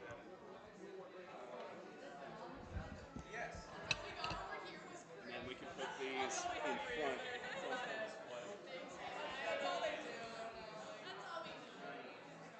Oh my goodness. I know, they look good. We are going to take maybe 2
We welcome you to the final segment of the Alabama Frozen Hour on location, served up all evening long by Jalapenos. One of the favorite things that I've been able to do in my career thus far, the Adapted Athletics team, we got to do a remote show for the teams, all their teams in the program, and we did that at the Northport location of Jalapenos. And when we were setting this up, we reached out to several restaurants, tried to get them on board, and the only person who responded, Jheovanny Gomez, the partial owner of Jalapenos. So, Yay! so I know we're going to get into talking with Jheovanny and such, but first things first, a huge thank you to all the teams that participated tonight, as well as this fantastic crew, like off the camera and everything. These guys, we had tech issues, we had anything that could go wrong, and these all are amazing. I'm not going to listen back to that girls segment thing or whatever it is. It was great. I'm scared I think you too. should. Will said he was scared too as well. So No, it was great. I think you should really give it a listen. Okay, I will make sure I will. So Jheovanny Gomez joins us. One of the, I believe your official title is part owner or business partner for it, right? So we appreciate you not only doing this fundraiser night for us, but also the tradition, I think, for any of these remote shows is the tasting and everything. So, first things first, I know I talked to you about this about, I want to say it's now 15 months ago, 16 months. I've slept since then. But it's, but I know that your journey has been intriguing of how you've gotten to where you are today. So what has it been like for you from the moment you knew you wanted to be in the restaurant business to now owning one of the best restaurants, not just at Tuscaloosa, but in the state of Alabama? Well, thank you, Spencer. Thank you guys for being here. Thank you for giving me the opportunity to showcase our restaurant. Okay, I love what I do, and yeah, you said it's been a long journey, and but it's been long, but it's been a lovely journey, and it's all about this community. Okay, this community ever since we got here 25 years ago. Okay, so we opened, where we're standing right here today. This was where Jalapenos started. This was the genesis of Jalapenos brand, and we're just so excited because our community kind of just. When we got here, they've been supporting us, our business, our families, and we're just humble and honored to be here where we are today. So. Yeah, and you mentioned especially multiple locations. We were talking about this beforehand, of that each of the locations seems to have a different vibe, and you were mentioning this downtown location very much is the college student destination. And I know there are several good Mexican restaurants here in town, but I still have not found a better place of the Mexican places I've gone to than Jalapenos. Well, I appreciate that. Yeah, so I mean, downtown, and that's why we didn't hesitate when we had the opportunity to come back to downtown because, I mean, if you look around, this is all college. Yeah. This is all University of Alabama. And our other restaurants, other 3 locations, they're like a true neighborhood restaurants, and we just love them all. They're all different in their own sense. And we just, I mean, our teams, each restaurant, they love their customers. They love, they just love on our people, and we just love to be here. And not just through events like this, but through the course of the years of not just being here in Tuscaloosa, but in Northport and other locations, you've always put an emphasis on the community and making sure you're giving back and supporting. You certainly do that with the Adapted Athletics program here on campus, as well as this event. But how important of a prerogative has it been, not just for you, but your business partners, on making sure you're giving back? Well, I mean, you just say it. Giving back is such an important part of who we are, who Jalapenos brand is, that we realize that people have a choice, okay? I mean, people can go anywhere they want. People, and they choose to come to Jalapenos because they know we give back to our community. We love our community. We realize that if people come here, it's because they wanna,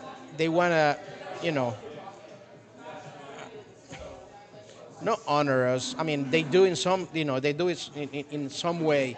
But I mean, when they choose to come to us, it is a responsibility to represent that and to give them back.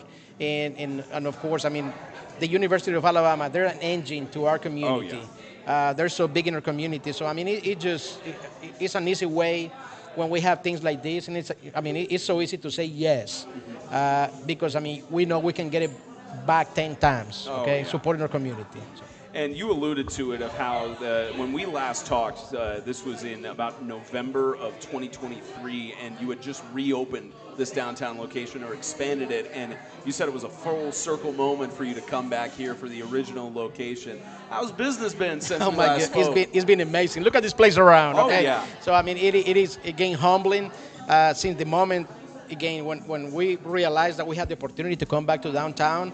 I mean, we were scrubbing these floors. Oh man. 25 years ago, for us to be able to come back and be like, okay, there you go. After 25 years, we came back, we closed the circle, and I mean, it's just humbling. And not only that, I mean, but we open it.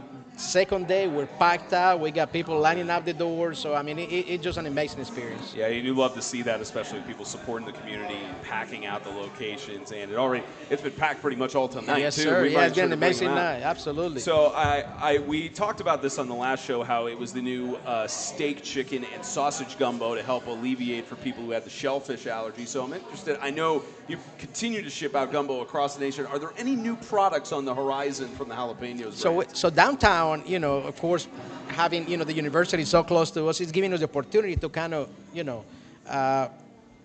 evolve and kind of, twist our brand and do some different things. So, I mean, we've done some amazing things, especially in our drink sides on the menu, which, I mean, I'm about to tell you that, beautiful cocktails. I give a shout out to my partner, Justin.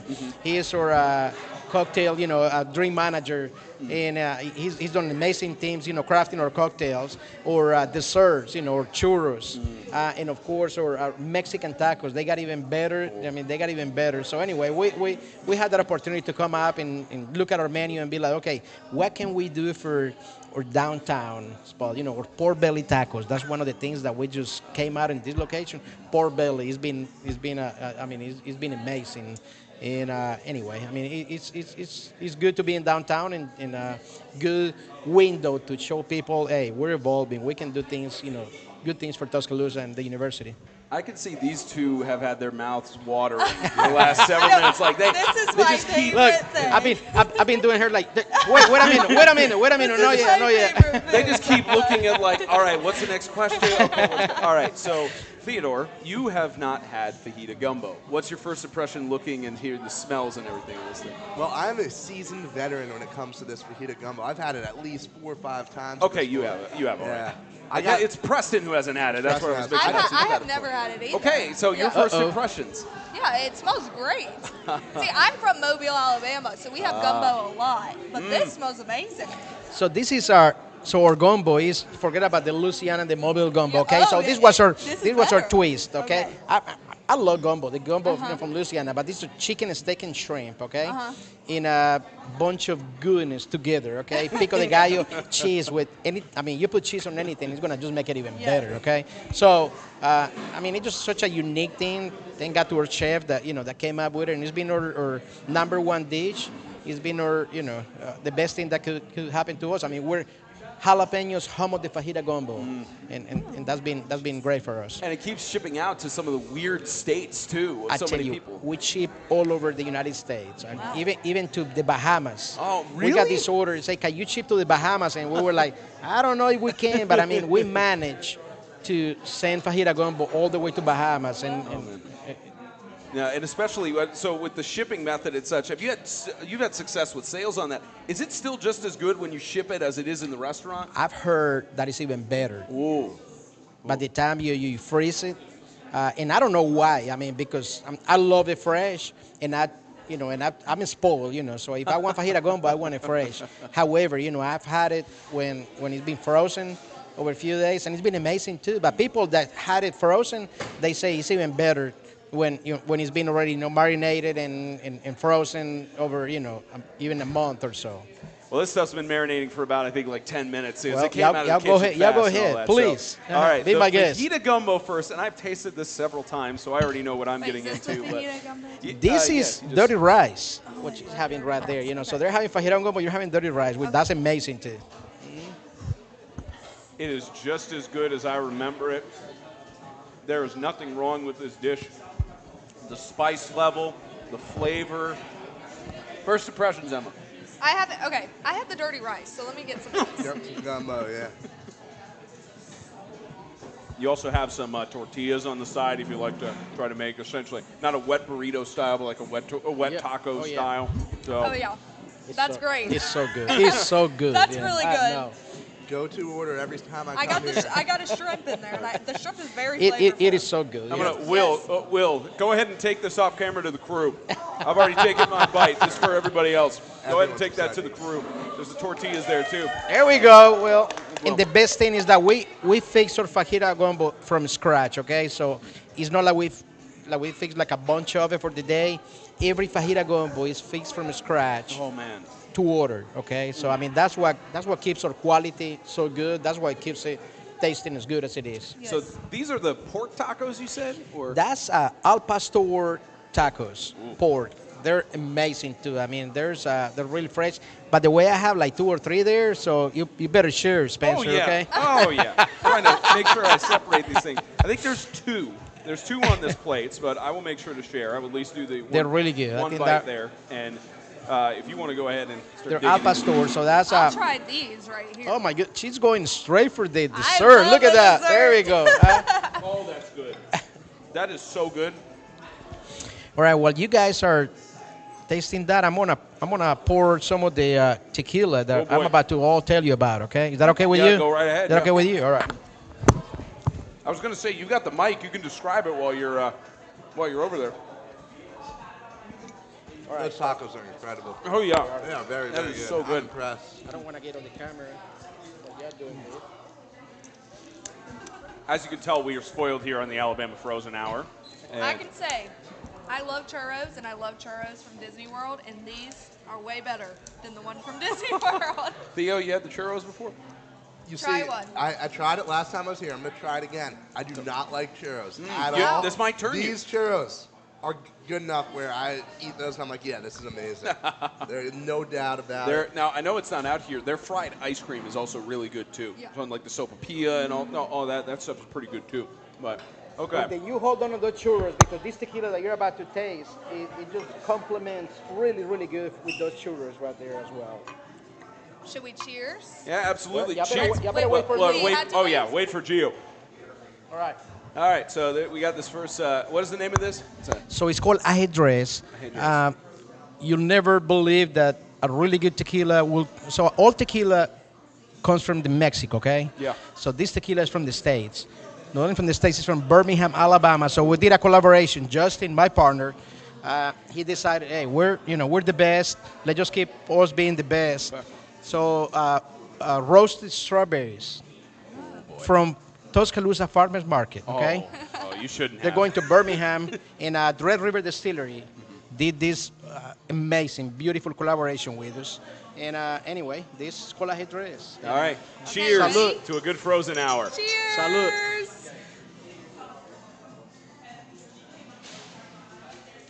Wow. All right. Wow. I want some feedback, okay? That is good. I taste the fruit. There we go. Yeah, I do. You get the good It's amazing. strawberry I love hints it. on there, yeah. I love it. The Oh. roastiness, and of course, I didn't tell you that we finished on a French oak with French oak staves, and so you got the oakiness on it. It is beautiful, and I mean, what better to say that is Oh, that's good. from the state of Alabama, one of the best tequilas there is. So Oh, man. I love it. Yeah, and I know you guys pride yourselves as well with this being basically the tequila capital of the South, and trying to make this the biggest tequila bar in the South, right? In the South, okay. So I mean, we're the home of the legends, okay. Uh-huh. Tuscaloosa, home of the champions. We're the champions of tequila as well. Oh, So man. we have the largest tequila bar in the South. We had over 307 different tequilas and mezcals here. Wow. So, like I said, shout out to Justin. I mean, he kind of put us where we are right now. He's done an amazing job. I'm waiting to see. So I'm a bourbon guy, as you know, and we had the last time that one tequila that tasted like a bourbon, which was good. And when I see Buffalo Trace, I know it's going to be something good. So let's. So this is another Justin's idea right here, and you're gonna love this one, Spencer. boy. So Buffalo Trace, they do this they call the boomerang tequila. So Corazon is an añejo tequila. Right, you so can hear the pop of the bottle in the headset too. That's great. It's amazing. So pass your glasses, and I'm just gonna give you a little pour Yeah, over Theo, here. you Okay. do There a you brother a go, Theo. favor, I suppose. See, So the reason they call it boomerang tequila is because thank you. after they age it So these people, Corazon, they buy the Buffalo Trace barrels. Yeah. They ship into Mexico, and they age Corazon tequila in the Buffalo Trace barrels. Okay. They bring it back to Mexico. I mean, to the United States. So that's why they call it the boomerang, because it comes back to the States, and you will not believe what you're about to taste. Okay. So. Now, remind me, is this the tequila company you and your partners went to visit? Because I remember we were talking. So about we went to visit Adictivo. Okay, that's a very good one. Anyway, we're about to go visit Corazon Perfect. Distillery too. But I mean, it's amazing. You can taste the Buffalo Trace in that tequila. It is unbelievable. So anyway, cheers. Oh, cheers! I shouldn't have tasted it beforehand, but cheers again. Oh yeah, you can taste that Buffalo It's so Trace. good. It's got It's those so light good. vanilla notes. Everything. Oh yeah, it is so good. Oh, we are spoiled. That is incredible right there. That was great. It is really good. So smooth. Now I have an understanding that you're going to be doing a demonstration for us with one of these cocktails, huh? Well, I mean, I can live here tonight without bragging about our cocktails here tonight. So one of the cocktails is our mezcal dracarys. Probably everybody have seen Game of Thrones. Yeah. So this is part of the Game of Thrones drink, and the other one is Mama Coco, which is a cocoa, cocoa movie. So anyway, you might be the one tasting that cocktail. And, Oh, yeah. So that there you one go. looks great. Oh, this is great television. There you go. Oh, I've it's a never smoked jalapeno. I've never seen a jalapeno on a cocktail like that. Cheers, everybody. Yeah, it's kind of spilling out the side a little bit. Do but I it's okay. blow it out? So the Now way you you just- do it is like once it's on flames, you picked it up, you Okay. drop it, then now you can. It's a little bit spicy. It's got a perfect balance on Oh, that's great. spiciness You and guys wanna try sweetness. it? Yeah, sure It's fun a thing. little bit, but One of our bestseller drinks. that here. was great. Very good. I Very love good. a good spicy. That's the other thing I know. We were talking about how much we love Bar Rescue, and so much of it is you have the aesthetics and the whole like visual flair that goes with these kind of drinks. I could tell why that's your best seller because you got the It flavor. is one of our bestsellers. It's really good. And people, of course, Mexican food, you want the spiciness a little bit, you want the balance with the fruit and the margarita. Of course, that's made with mezcal, so the mezcal kind of stands out of the drink. Hey, I mean, Will, it's you want to very nice. You want to taste this? Come on, Will. Come on, Will. You should have seen the way Will's Hey, face look, lit you up. keep calling Will for everything. So I mean, he must be a good taster. Yeah, that's what we did. Where there's a will, there's a will. Yeah. All right, It's give us kinda some got feedback, that- Will. It's got that drip though, so I mean. Yeah, It is a little bit spicy. A little bit spicy, Here, but put it's it- really put good. it on like a toaster. It is a bit spicy, but it's really, really good. Shout out, Mom. No, for I know me, she's Shout out to Mom. for me, it doesn't even have that. It has spice, but it's not unbearable. It's not like a It is not. huge It is fire. not. Absolutely. It's for all, Here, for all take it to different the crew. tastes. Take the stuff to the crew. There you go. So, all right, so we've got one more. The next one is Mama Coco. Okay. Of course, that one is definitely, not nothing spicy on it. But it is a really good. It got, kind of that. You think about margarita with a pineapple, okay? Ooh. So it's got that pina colada taste on it. I mean, it's hard to describe, but I mean, of course, the aesthetics is very, very, very good, and the flavor is like 1 to none. So, all right. So you do the honor. How about that? Okay. Ladies first. Oh yeah. Ladies gotta be first. It looks like a kind of like popsicle almost from the Oh, it outside. tastes like a So pina whatever. colada kind. That's it. Yeah. Yeah. It's like a margarita with pina colada, which Yeah. is really, really Is good. that sugar on the rim, right? Or is it It's got salt. It's Okay, still got salt yeah, on yeah. the rim, because I mean it is a margarita. So, That's great. but it's got the balance. I mean, when you got that sweetness from you got the lime, you got the pina That colada, is- and you got the saltness. That And is so- balanced. Ellie, this is for you in the group. She was on the go. She's like, give me. But then Will decided to go upstairs as he usually is. He drinks this stuff. But He took the All drink right, away from Will the took the crew. drink with him. So, Yeah, he didn't want to share with No. the crew. He said it's mine. all right, well, I have not tasted. Well, I've tasted the churros. All right, go before, for the but I'm gonna- churros. Did you guys try the Yeah, dirty? you gotta- I would love to try Yeah, that. you got to go in it, and make sure you get the whipped cream too, because that just makes it even better. It's the dirty rice. The dirty rice. Yes, this is my Dirty rice. favorite from here. Chicken, cheese, and rice. Oh yeah, That's very good. churros hit every time. Oh my goodness. they are amazing. I love it. Spencer, I know you tried to limit us to 2 bites. I've got to go in for more than tequila gumbo. I was about to say, I have to go in for one more.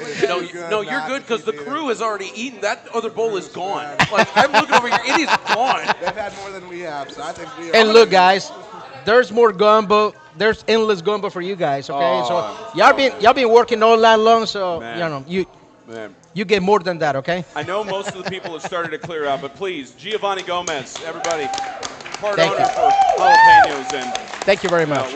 We appreciate the hard work you've done in the community to continue to support the university, not just with us, but Adapted Athletics and the other teams and everything. And we know, especially, it comes from the heart, and we're always happy to support you and all the efforts that you guys have done from the ownership standpoint. So again, we appreciate you putting this on. It is very much appreciated. Well, thank you, guys. Appreciate you giving me this opportunity. I mean, it is it's amazing, and y'all keep coming back as many times as you want. I mean, we're gonna this is gonna be the head coach show from all the other sports, from now on. Okay, so we're here. To be honest, this food is much better than Baumhaus. So I'm fully in support of that.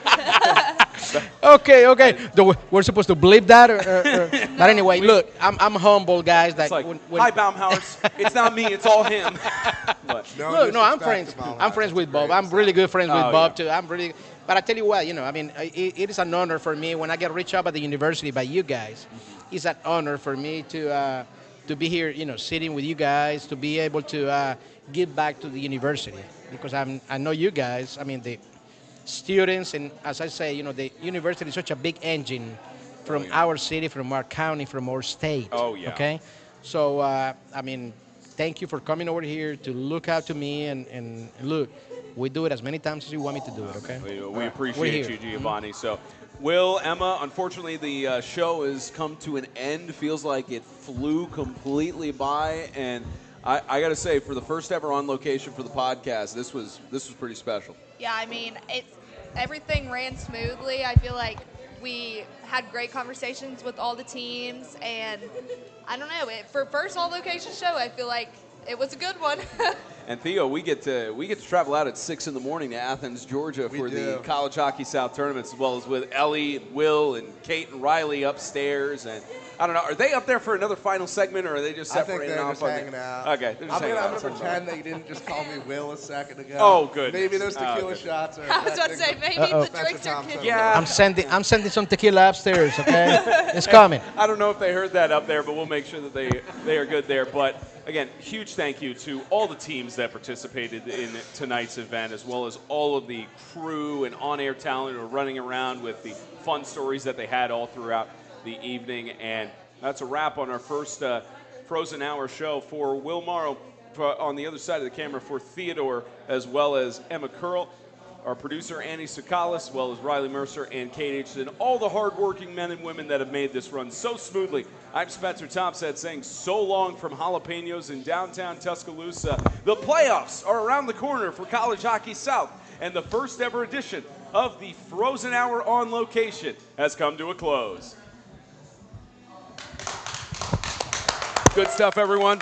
Good stuff.